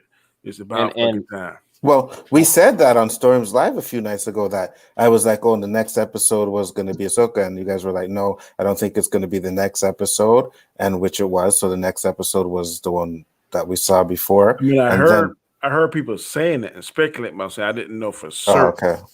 I mean, I had told Danny and some others about it, Anzo, but the magistrate, that's Bruce Lee's goddaughter. Yeah, he was saying that. Yeah. Yeah. Like, I'm and when I watched shit. it again, I do see the resemblance. Yeah, because that's Dan Inosanto's daughter, and Bruce Lee was around her when she was little. And Dan Godfather. Inosanto, Okay. yeah, and Dan Inosanto was one of his top students because you had Dan Inosanto, you had James Coburn, you had Steve McQueen, and you had Kareem Abdul-Jabbar. Mm-hmm. You know what I'm saying? So like all of them were very, very close to the family. So Okay. Thank you, Poe, for the 99-cent super stick. I appreciate it, brother. 90 said, was Big Papa Pump Man a villain? What the fuck? You talking about the wrestler? Scott Steiner? Yo. Elseworld was on the CW. That is correct. Mm-hmm. Yeah. Caleb Jones said, yeah, like it's a rumor that after Flashpoint was going to go back to playing Zack Snyder had in the beginning leading up to Darkseid. If I was them, I would what was it called? Darkseid's War? The DC animated? You talking about Apocalypse War? Yeah, Apocalypse War. Yeah, Apocalypse War. You need to watch that at the end because that's where I would start off with. If they do a Flash movie, that's where I would pick up from where the Flash took off from that point. Because that's supposed to be canon. So that's what I would do, and then see what. And then it's you know what though, like I could agree with you, but not everybody watches the cartoon, so they'd be kind of lost. You know what I mean? Well, I mean, but the good thing is that enough humans be peeping out those DC animated movies. Yeah. Somebody got a friend that'll give them the 411. Somebody knows somebody. Just like most Star Wars fans watch Rebels and Clone Wars, because in order to keep up, you gotta watch that. Now this new shit, what's it called? Resistance. That's a bunch of garbage. Yeah, I tried to watch that. It was ridiculous. No. The Apocalypse War, man, like I think if I were in charge, that would have been something that I would have built up to. You know what I mean? Like I would have started with a great Justice League movie, and then we would have broke off from there, and then take some years to build up to Justice League 2. And then of course when you get to stuff like Superman getting killed and shit like that, you have the crowd in tears and shit. Like I'm like, DC storylines are supposed to be compelling and shit. So I'm like, you got to translate that sort of emotion to the films. You see, I didn't mind them going the way they did, but I do think that they should not have killed Superman so early. Oh, absolutely not. That's the look. I got a lot of love for Snyder, but that was Justice League. No, Batman versus Superman. Batman v Superman. Like I got a lot of love for Zack Snyder, but I would have told him, I'd have been like, look, don't mean to insult you, sir, but you know damn well you do not mistreat the godfather of all superheroes. You cannot kill Superman in your second movie. That's just that's dumb. Yeah, I agree. But that seems to be a reoccurring theme in superhero movies, to kill off all the villains and one or two of the key superheroes would be the wrong superheroes. Because like I would have never killed Black Widow. Hawkeye abs would be just as dead as fucking grass after you cut it, let it sit in the sun for about 2 days. I keep hearing that, but you know what though? Like honestly, okay, I'm in the creative room with Kevin Feige. If he's like, who should we kill, Hawkeye or Black Widow? I'm like, well, unfortunately, because we did not utilize Hawkeye's character, there's no real emotional attachment. I agree. To him. But if you kill Natasha, I think some humans may not like that. And this is what I would do to you. Wrong button, Danny. Yeah, I'd be like, you're fired. You are fired. No, I agree with Terrence though. You're fired too. Danny, man, look, I love me some Natasha. I love me a badass woman, especially when you got a well-written character like Natasha. When they're well-written, badass women are awesome. But, if you're talking about emotional stakes with them MCU movies, there's not a whole lot of that. Well, it's see, rare. That's the difference between me, you, and Ozzo. Y'all like the bad guys to come out on top. I don't like that. I like. No, I'm not saying all that. But that's exactly what you're saying. Look, you have much but said you get a hard on nut and cum whenever the bad guys nut cum. Hold up. Like, okay, here's the thing, exactly Danny. What you said. It's all circumstantial. It depends on the situation. Because as much as I was cheering, like for example, when Batman got his shit wrecked in The Dark Knight Rises, I still why would you was do that? Happy when my boy climbed out of that fucking prison to go whoop Bane's ass. What rational human will want to see Batman get fucked up like that? Yo, man, that shit was funny as fuck. I was cheering loud as hell in that theater, boy. Like, I mean, okay, I won't say what I was gonna say. I'll skip it. But I mean, like at the end of the day, right? When you're talking about Endgame, Danny, it's about the emotional impact that they were trying to give the audience, and they wouldn't have gotten that emotional impact by killing Hawkeye. Hell nah. They'd have been like, "Oh, who they killed? The Arrow dude?" They could get emotions other ways. Because I'm telling you, when he caught that hammer, you don't get no more emotional than that. There were but that's not the same. No. Like, but that's not a different the same type of emotion, though. Yeah. Right. That's not the same. There's a difference between yay and like you putting your hand over your mouth, like getting ready to cry type shit. Yeah. When Scarlet when Johansson died, I had a grown ass man next to me crying. Mm-hmm. You know what I mean? And it was a big Girl, crying. it's monsters. Yeah. Like, And oh shit. and what was good about that scene is for like a good 3 or 4 minutes, you didn't know who was gonna die, No. right? It was like back and forth, and then when she pushes off, you're like, oh fuck, they killed Black Widow. You know what? Like, I already got that from Gamora. They had to do it twice. So basically, okay, like twice. You just mad because it was look. the female that died, bro. like I was telling them, normies when I was up in the theaters. I'm like, y'all had it easy with this fucking film. Have you? If you read the comic books, that shit is so much worse. And like they were breaking down over that. I'm like, woo! If they would have did 20% of that storyline, oh god. Mm-hmm. Okay. Shit, that Thanos had Silver Surfer crying like a bitch. Adam Warlock, please. When can we stop him? Flash Chopper said you can get LDG to make a private server to do a watch party for people to see. Yeah, I know. But I did that. I did the watch party for the first 2 episodes, and nobody watched but us. So I just said we'll do it privately, and that's what we've been doing since, or that's what we were doing since. But I mean, man, if people are gonna watch on the watch party, I'll do it. It's not that hard. Enjoy say, "Oh yeah, the leaks were true. Yeah, they were true as fuck." Mm-hmm. Man, why they gotta be spoiling some stuff? That don't bother me.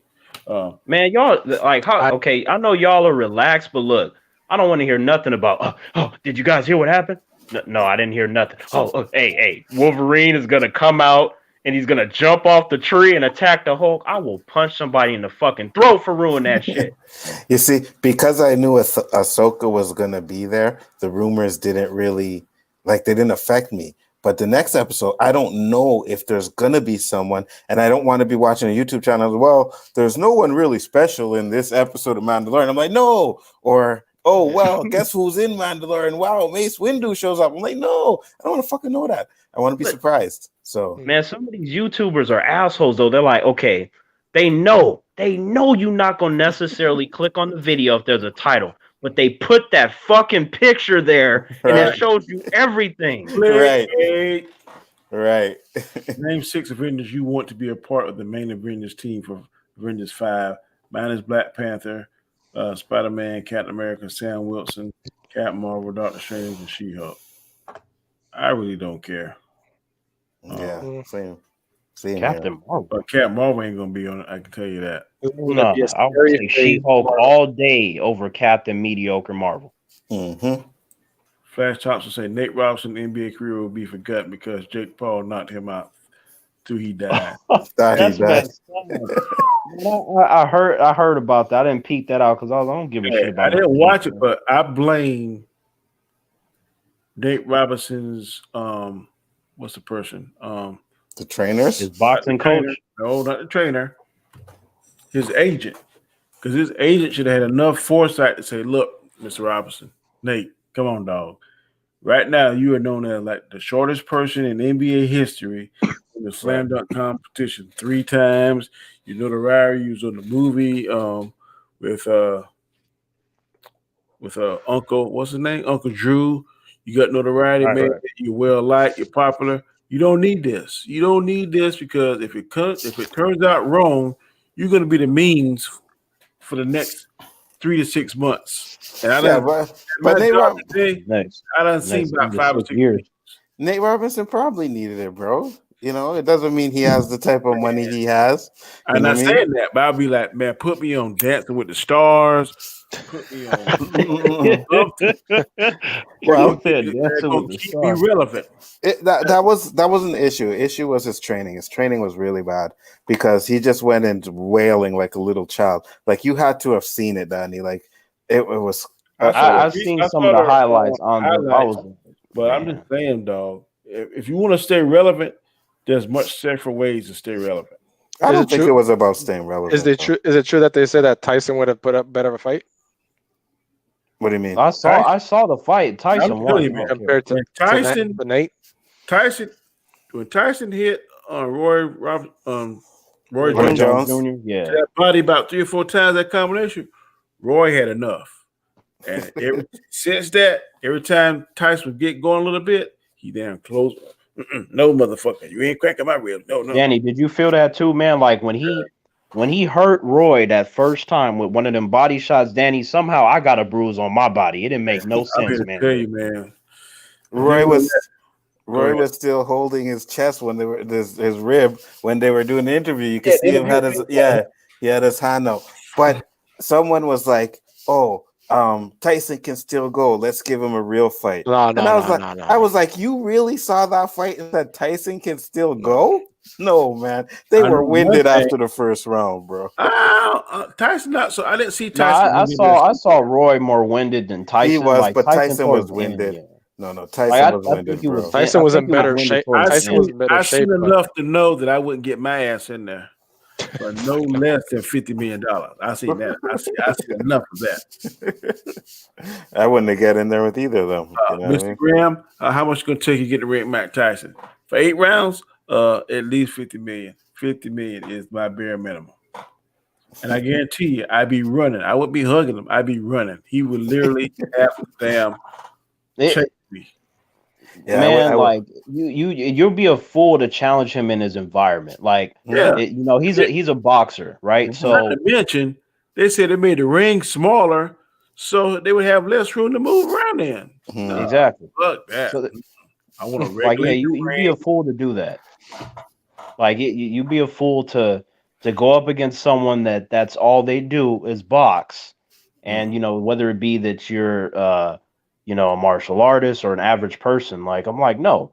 Like, I'm like, if I'm gonna fight somebody, you need to let me use everything I got. You're not gonna tell me, hey, go fight against one of the best boxers of all time, and you just got to use your hands. I'm like, how is that shit fair? He's a fucking boxer. Himself, and I ain't saying he can beat a younger man, but he could beat the fuck out of me. So that's all that matters in my mind.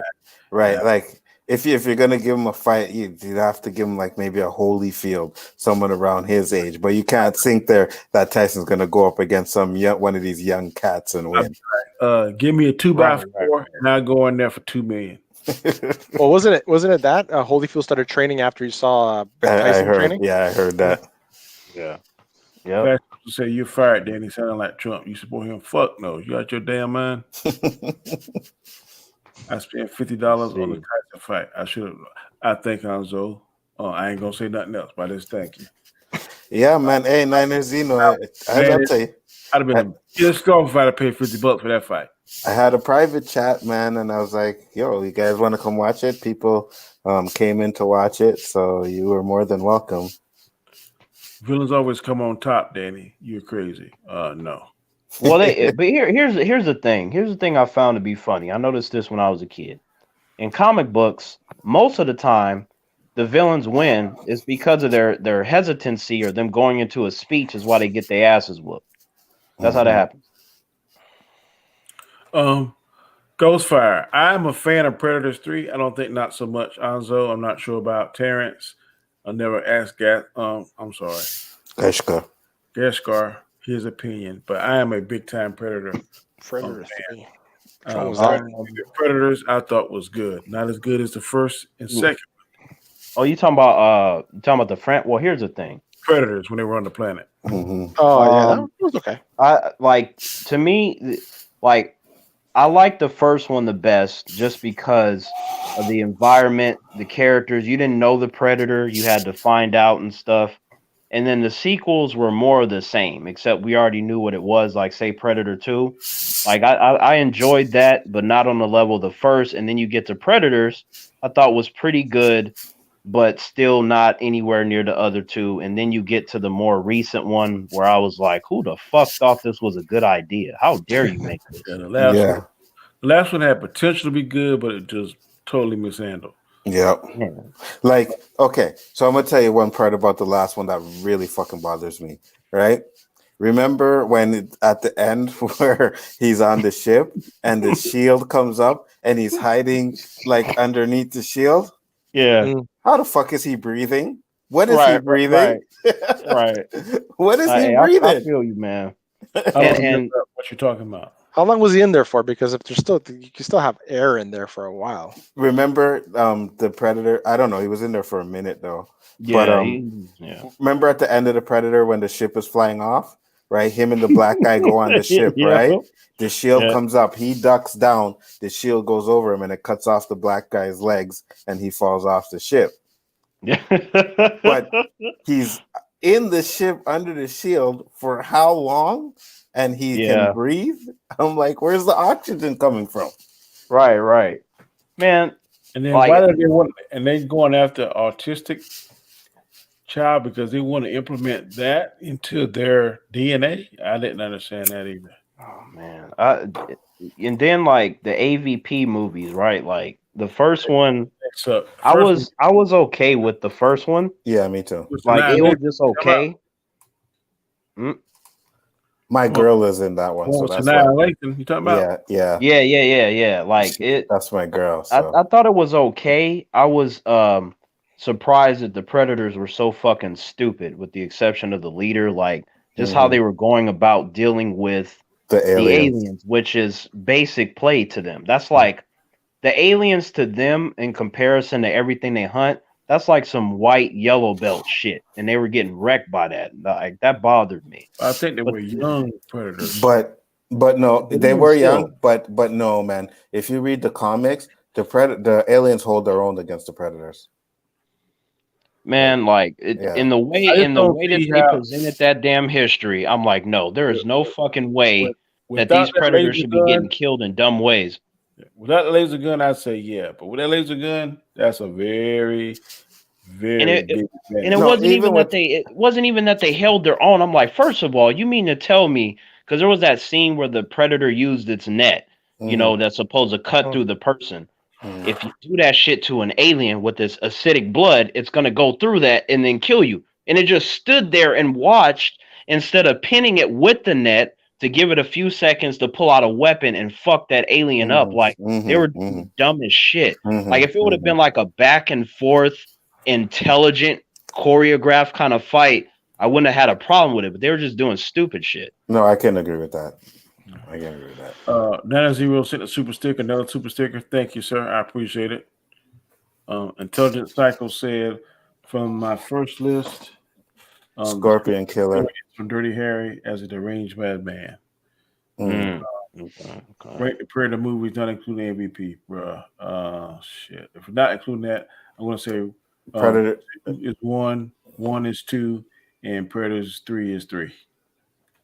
Yeah, I'll go with Predators 2, Predators 1, then Predators, Alien versus Predators, then Predators 3, and then that last. Not including AVP. Oh, not including AVP? Okay, so Predators 2, Predators 1, and then Predators 3. And then the last one. Yep. That's what I do. For me, I'd say in this order: Predator 1, Predator 2, and then Predator 3. Mm-hmm. And Gascar? I would have to go in order 1, 2, and 3. Yeah. Okay. Caleb Jones, I mean TBH, I was crying for another reason when Black Widow died, to be honest. Okay. I watched Dude People, Will 2 Jedi Mind Trick. I watched Dude People, Will 2 Jedi Mind Trick. What does that mean? No idea. Next. This is not the chat you're looking for. This Christmas, Tom Hanks Western and Wonder Woman. Yeah, well, our theaters are closed, so I'm gonna have to bootleg that shit. Yeah, our shit is closed down too. I fucking man. Those five, where you at? You say yours are open. What part of the country? Lucky Where you bastard. Imagine Ron Artest versus Mike Tyson. Who winning? Mike Tyson. Mike Tyson. What kind of question? Felix Cortez, played by Philip Noyce, is the movie Clear and Present Danger. Yeah. Third of the Jack Ryan series. He runs Misplaced Intelligence agency to gain control over the Colombian drug cartel. That was a good movie, man. Clear and Present Danger. That was really good. Yeah. Tyson won. Jones was hugging. We agree, bro. Mm-hmm. Robinson hit the four face first. Yeah. Oh man, I peeped that. When Snoop said his uncles in the backyard fighting.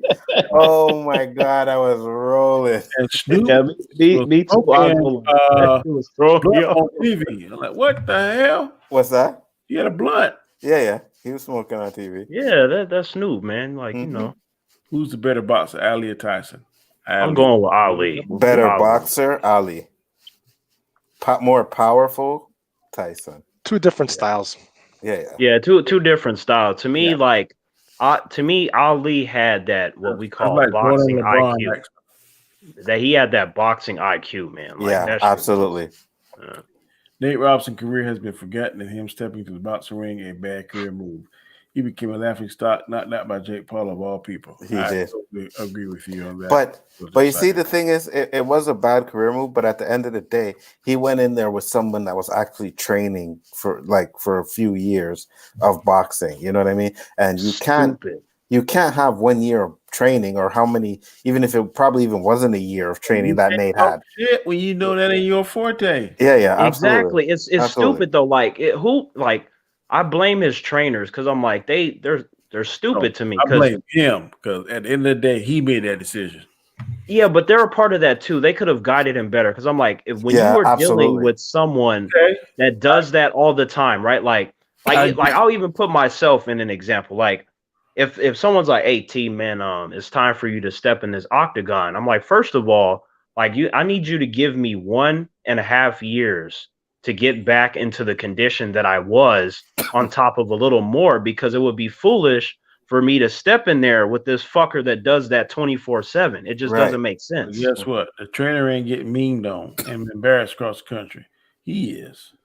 That's true, but like to me, your trainers, your masters, whatever, your Sifus, whatever, like they're supposed to help you make the good decisions. They're not supposed to let you go on harm's way. What kind of no? I agree with what you're saying 1,000,000%. But I'm telling you, in the reality, in the real world, he should have said no.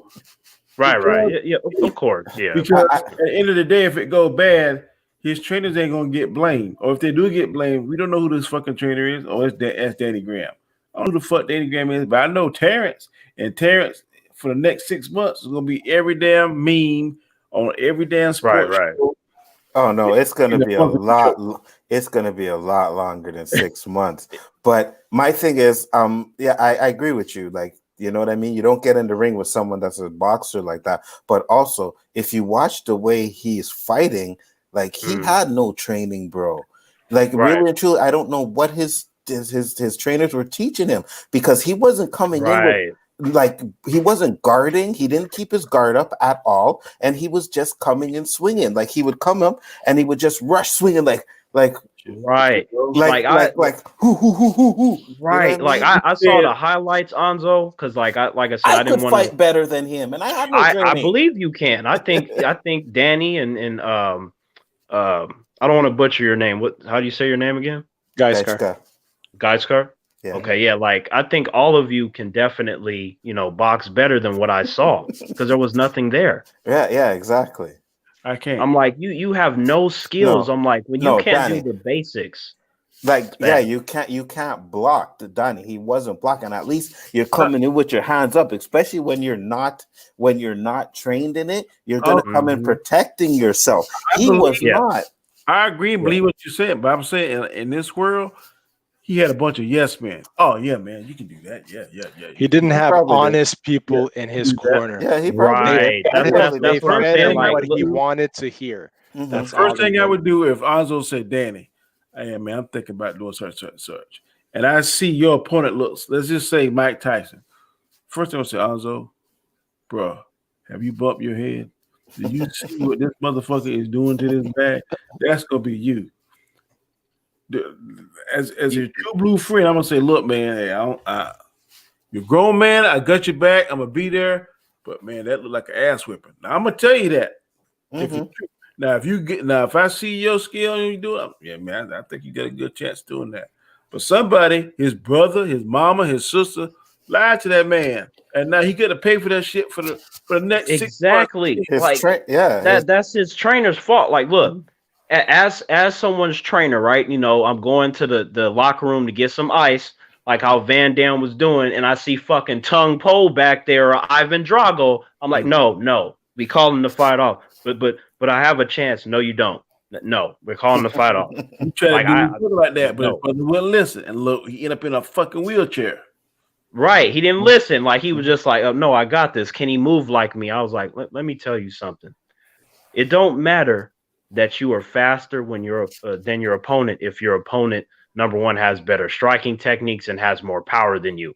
For every time that you hit him once he pops you with one of them elbows, you're gonna wish you would have fucking listened to me.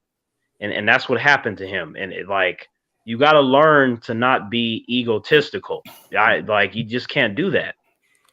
Shit. And after that first round, how many rounds did it go? 2 or 3? 2. I think like 2 or 3, something like that. First round. Oh, hold on. Yeah, was it 2? Yeah, I think it was 2. Yeah. Like when he went up, because that first time, remember, he was like, "Did you see that? He caught me with an elbow." He's like, "I told you, that's how they fight here." Yep. Like, and when you watch the replay, it wasn't an elbow. He came around and hit him in the back of the head. A clean hit, man. Yeah. I'm telling you. No, I was talking about Tung Po. No, I'm talking about Nate Robinson. First round, if I was Nate, let's just say I'm Danny and I was my corner man. I'm gonna say, Alonzo, if he hit me like this one more time, I want you to throw in that towel. I don't give a shit about damn being ashamed and embarrassed. Throw in the damn towel. But you let his damn pride. But that's the thing, Danny. He didn't get when he went back in. He got one. The guy took 8 punches, bro. In the 2 rounds, he only had to throw 8 punches, right? So the second round came in. Nate came in swinging like he did, and he came underneath, caught him in the jaw, bam, hit the ground right away. Right away.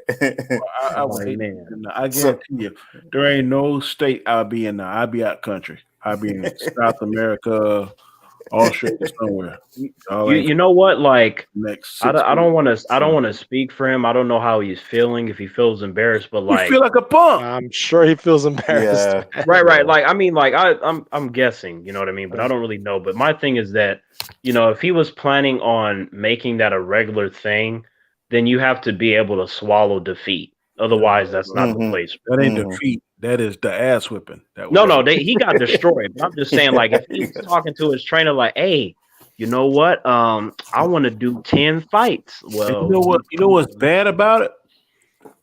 More people in the world saw it because ain't nothing else going on now. So, absolutely. How many people saw that? No, you know what was worse? First off, one. Right, Nate was like, "Oh, this is an internet dude. I could beat this internet dude." Right? This internet dude said he was gonna bounce Nate's head off the canvas like a basketball, and he did it. Damn if he didn't do it. And he did it because when Nate hit the ground, he hit that ground face first. All right, so Danny, let me ask you this, Danny. I felt bad for Nate. I wouldn't. This goes for you too, Ando. So like. Now, I wouldn't do this. I'd, have, like I said, I don't got an ego problem. But let's say you put me in a position, right? You know, I'm in Apollo Creed's position.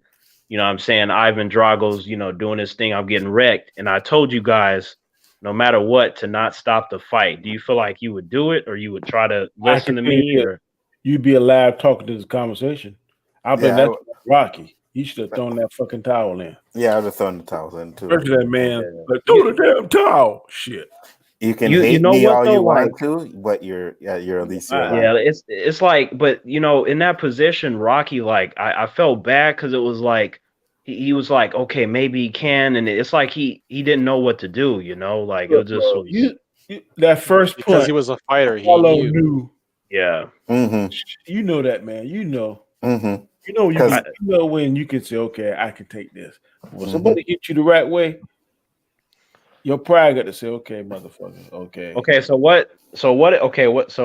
I'm still there. So what if I'm just like, Danny, Hanzo, like, please, you got to let me, like, go out, like, you feel like you still be like, nah, or I'll be like, I'm like, you're done. I'm throwing this towel in. That's damn right.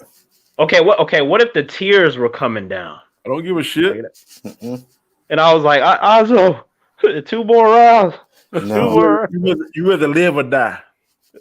I'm like, yo, I will die so I can finish. You're not making me feel fucking guilty I would be for not throwing in the towel. Mickey in the corner and throwing that towel. Damn right. You're not gonna make me feel guilty for the rest of my life. I gotta think about, oh fuck, man, what happens if I would have just thrown in the towel? No. Right. I'm No, throwing I in that feel you. fucking I would have threw in the towel myself, Lonzo. Into tomorrow, Rock. Shit. The Russian. Man. Mickey said Clubber Lane would knock Rocky into tomorrow. Shit, the Russian knocked Apollo Creed into damn another world. So what the hell? He hit him into a different universe. Like it He hit him. Yeah, buried his ass. So Robson looked like a child after their mom whooped them and laid on the floor. Damn, it's just one of those things, man. Because Robson was looking like Gwen Stacy from the Amazing Spider-Man 2 when he got knocked. Man, I'm gonna let y'all know this. Like, I still remember when I went to that first tournament and I ended up losing, and like, you know, the blood. Like, I had never seen that much of my own blood, and it's like in those moments you get different reactions. You know, you either go, "I'm gonna quit," or you're like, "Nah, hell no, I'm gonna get better." But it was like it bothered me to lose in that moment, right? And I just said to myself, this shit will never happen again. And, you know, hadn't got my face busted like that since. Good. 32 Flavors of Nick Weiser. That's the guy from the channel last night. What's up, Nick? What's up? He said, "Hell, chat, be listening to this as I knock out. Be well, chat, to the dudes on the panel as well." Thank you, man. Appreciate you. Respect, brother. Thank you. And you know what, though? Like, I'm gonna be real with y'all. I learned more from my defeats versus my victories. Yeah. Terrence, did you see the Art of Self-Defense movie with Jesse Eisenberg? I did see that, and I gotta say that was very interesting. And I'm gonna stop writing these chats, and I'm ready to go to bed. Okay, put in a 5-minute. I ain't reading this shit all night. Work. Wait, Danny, I thought you said we were doing 10 hours. 10 hours, yeah, I thought that too. 10 hours, this was gonna happen. You're gonna spend 10 hours in the Phantom Zone. Okay, I'm not doing no 10 hours. Okay, ever. Man, you reminded me of Jarrell now. Like, I feel like I feel like Jarrell is happy when he throws Kryptonians in the Phantom Zone. He like, yeah. Gus Webb said some people think Tyson's soft just because the man found his spiritual balance. That man is still Iron Mike. Yeah, I believe it. What? Who is this person? I don't think he's soft. I think I would never get in a ring with him other than to let me and let's not get it. Yeah, go ahead. Go ahead, Anzo. I was going to say, let's not get it twisted. Tyson was trying to knock out Ray Jones. Ray Jones was just tying his ass up. Yeah, Tyson was trying to knock him out. You can see he was frustrated. He was frustrated that he didn't knock him out.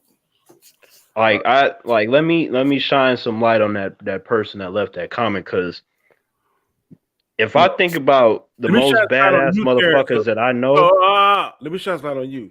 You think you're gonna stay on here longer than what I just said? No. Definitely not, Danny. Dick stories you got to tell. I'm about ready. No. I just want to let them know real quick. Look, like, some of the most badass motherfuckers I've ever met are really peaceful. So, like, I don't want you to think that just because they're polite and nice means that you could just do whatever you want. That's not always true. I believe that.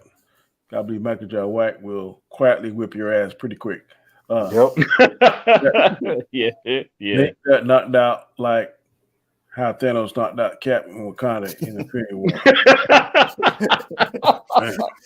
That's messed up, man. Like, Tyson versus Holyfield. I don't want to see another running Roy Jones fight ever again. I don't know if I really want to see Tyson and Holyfield fight either. I was doing that blind jab. That looked damn childish to me. But he's always done that, though. I don't like that. Yeah. He's always done that job. I don't like it either, especially now that he's old and wasn't fast enough to come up with it. Like, right? Because he would do that job, a guy would come in and bam, bam. He can't do that anymore. Yeah. You know what I mean? Yeah. I say I agree. Agree to what? Oh, that Nate got knocked out like Thanos knocked out Cap. Okay. Or Tyson versus Holyfield. He punched the shit out of Cap. I thought he died. I was like, damn, my boy is dead. 2 right after it was over. Yep, probably. You put a video on YouTube telling how you feel after the fight, Terrence. Who did? Tyson or Nate?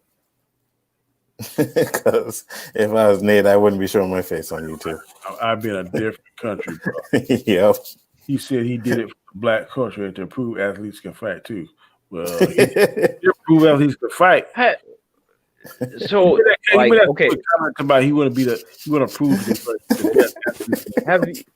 Okay, like, prove that your name should be Flash Jaw. That would have for real. Okay, like, have you guys like ever felt embarrassed? If so, how many times? Because like I've never felt embarrassed around others. Embarrassed before? Shit, I've been embarrassed before too. Yeah. I have a story about it. One time I was in class and I had to fart, so I tried to squeeze out a little silent one, and that shit went. Yo, man, we different. I be doing that shit. just when everybody got quiet, and looked at me like everybody, like I was like, oh shit, my bad. man, we different, Alonzo, man. I'd be farting in class, laughing and shit. But it's the fight game. Everybody plays the fight game. Exactly. Not when you're like 16 in class, bro. You Dude, got a bunch of floor when that happened. Wrong place to try and sneak when I was sitting on the gym floor. You got a bunch of girls in the class and shit. You don't want to be busting out no farts. Hell yeah, it'd be like, yep, this is the scent. Yep, you gotta come get some of this. Oh yep. hell no. The pheromones. I don't know what you smoking. Hey, my farts are a blessing. That's how I see it. So you know, you gotta be okay. Fart in this Phantom Zone. Still want to see Adam versus Rob? Hell yeah, I want to see that. Yeah, for sure. Flash Thompson, the last one of the night. Yes. No, 10 more hours. No. Nate did. Okay, so Nate did put out a video. From the look at this right here. Terrence, please keep your profile picture. It's killing me, bro. Wait, what's happening with the profiles? That's what I'm saying. Change it. It's killing me. I ain't changing shit. When I was so farted, the class probably thought a bus ran into the school. All right, people. We've been on 3 hours and 38 minutes. I've never been on a Monday night show. For real. It was. But Danny, we were having such a good time. You sure you want I'm gonna have a good time counting the damn sheep as they jump over the damn fence in my head. But Danny, what if this is our final conversation? Terrence, okay? No. Okay? I'm not sitting on here, no more. Not even 5 minutes. As soon as y'all say y'all piece, I'm out of here, okay? But Danny, I'm enjoying this conversation. What it is? It's 10 o'clock. Where you at? It's 15 minutes to 10 o'clock. It's damn almost 1 o'clock where I'm at. You think I'm Well, I mean, you can't put a time limit on friendship. Yeah, I sure as hell can. When I get fired because I'm sleeping at job, you gonna pay my bills? Danny, I will make sure you get all the money. No. If I get fired, are you going to pay my bills and keep my level of comfort that I have established for myself? Well, you're my brother. I would do everything in my power to. I want to hear no power. I need a yes. Yes or no? Well, I mean, of course, Danny. I mean, yeah, of course. Yeah, of course. Like some bullshit. Negative. Again, thank you, Flash Thompson, Dominican Scott, Caleb Jones, Gus Webb, Ghostfire. Caleb Jones, Poe, favorites, Poe, TJ, Michael, TJ, everyone on here. I hope I didn't miss anybody. 9-0. Thank you several times for the super stickers. Ninjoid, thank you. It was very, very enjoyable. Like I said, it's the first time I ever sit on this long on a Monday night. 19 people watching. Yeah, appreciate it. Thank you very much. Before we go, we're going to let everybody go around the panels, shout out their channel, anything they want to tell about their channel themselves. We're going to give them the opportunity. We're going to start with our guest, Mr. Geiscar. You're up first, sir. Tell the people what you want to know about yourself and your channel. You can catch me here every week as long as Danny wants me here. You can catch me on Anzo's show as long as he wants me there. And soon enough, I'm going to get my show going on the Basco scenario. What are you going to be talking about on your channel? All types of shit, man. Everyday psychological crap, jokes, growing up uptown, growing up in the hood, and hood here compared to the United States, but still. Yeah. And so they got an uptown in Canada? Absolutely. Mm-hmm. Okay, I thought uptown was like New York thing. No. Yeah, one here. Okay. Good deal. Yep, guys, Car. I'm just glad that you haven't hurt. You haven't hurt my heart yet, like Danny trying to leave and stuff. And all I want to say to everybody in the chat: tell your brothers, tell your cousins, tell your aunts to subscribe on this channel, to somebody on this channel, and spread the love. Thank you, sir. Appreciate it, Mr. 10 hours. It's up to you, there, Terrence. Go ahead and go. Oh, yep. What's up, humans? This is Terrence. I enjoyed this conversation, even though it's a little short, but we all got to accept things in life that hurts our hearts, but we got to find the strength to continue on. And, like I said, I'm Terrence. You can find me on this channel. You can also find me on T-Virus Terrence. There's a lot of stuff over there, and I always have videos on standby that I choose to upload at different times, and whatever I think about in the moment, that usually goes in terms of topics and reviews and such. And you got to keep an open mind. I think that's important. It's lacking in this particular year as it's been exposed by various humans, but over there in the Terrence family, I feel like that's where you need to be to open your mind up to all the great things in life. Good deal. And next is Mr. Anzo from Bigger Ford Entertainments. That's right, guys. What up? Bigger Ford Entertainment. You know the channel. Appreciate you guys coming and checking out the shows. It's always fun. Tomorrow night, you can check out my show, which is the Chaos List. So come over there. Danny will be there. Gaishka will be there. We got JJ, LDG Pickles in the house. And if I can find something, I'm definitely going to try and fuck shit up tomorrow. We'll see what I can do with that. You guys know how we do it.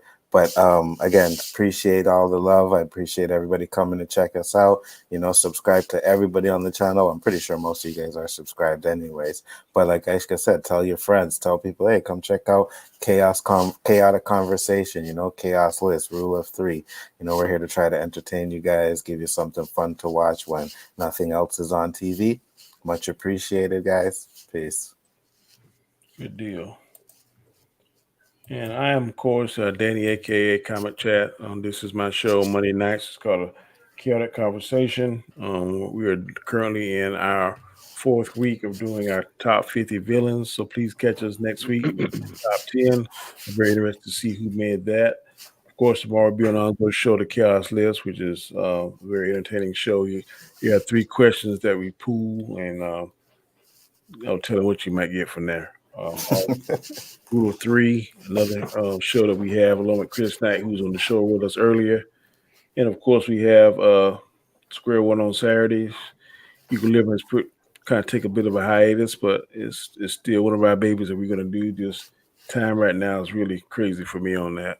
All these guys here on the panel, please subscribe to their channels. It only takes 1 second to hit the subscribe button, hit the notification bell, because we don't want you to miss any material that we upload. Also, please give us a thumbs up. That makes us feel like you are definitely smelling what we're cooking. And that's what we want you to do. Also, last but not least, leave comments, because your comments lets us know what you're feeling, what you're thinking. It also gives us ideas for future shows. I believe, if I'm not mistaken, Aldo and Roberto are going to have questions from the chat on their show on Wednesday. That is correct. Damn, I forgot about plugging that shit. So make sure that you go over there. It's 10 o'clock Eastern Standard Time, and whatever questions that you put in the chat, that is what they're going to be their main topics. So you now have 2 days to sit down and think about some topics that are going to be thought-provoking. Some may be silly, but we hope you have they hope that you have serious questions. No topic is off base. That is correct. Yeah. That is Totally uncensored. Ooh, no topic is off base. Mhm. I have parameters. I love parameters on my show. And Roberto's been asking for you, Terrence. So if you want to come in, you're welcome. He's been asking about me. Yeah, man. Are you sure? Are you sure he may not have mentioned somebody else? And then maybe No, go watch last week's show. He was like, "Yo, where's Terrence?" He's like, "Where's Terrence?" Yeah, we got to get Terrence back on here. So absolutely. Oh, that's awesome. I appreciate the kindness. Just like I know, Danny and everyone else, Guy Scar, and you've all been very kind to me, and I know Danny will find it in his heart to do a 10-hour stream. So it's all going to be good in the world. And I can tell you this: you get a 10-hour stream, I got about 8 more years before I plan on retiring. I can retire in 4, but I plan on working 8. So after I retire law enforcement, I'll be 58. Then when I ain't gonna get up the next day, then we can have a 10-hour stream. But as long as I knew it. That was my prediction. Yo, Danny, you do realize that Terrence is now going to go to his calendar, flip it up for 8 years. flip it up. Hey, I'm going to fuck up the timeline and just run to that moment in time. Like, hey, do you want me to give you a description of how that 10-hour chat gonna look? Oh, absolutely, yeah. Here's a preview Here's a preview right now. Damn, I was gonna say with an hour nap in between, but dang, but Danny, how if you sleep? Is that the 3rd hour? The 5th hour? But Danny, the conversation will be so enjoyable that man, I ain't never done nothing for 10 hours except sleep. Okay, but sometimes when you're with friends, you'd be surprised that as much as I like to get some poop, I don't want to do that for 10 hours. But I mean, but sometimes in life though, there are exceptions. No time in life. That's on Planet Terrence. On Planet Danny, where the regular humans live, we don't do that shit. Talk to nobody for 10 hours. No. But I mean, it's not like it's 11 hours. It's only 10. Okay, it's like this: 10 hours in the film zone.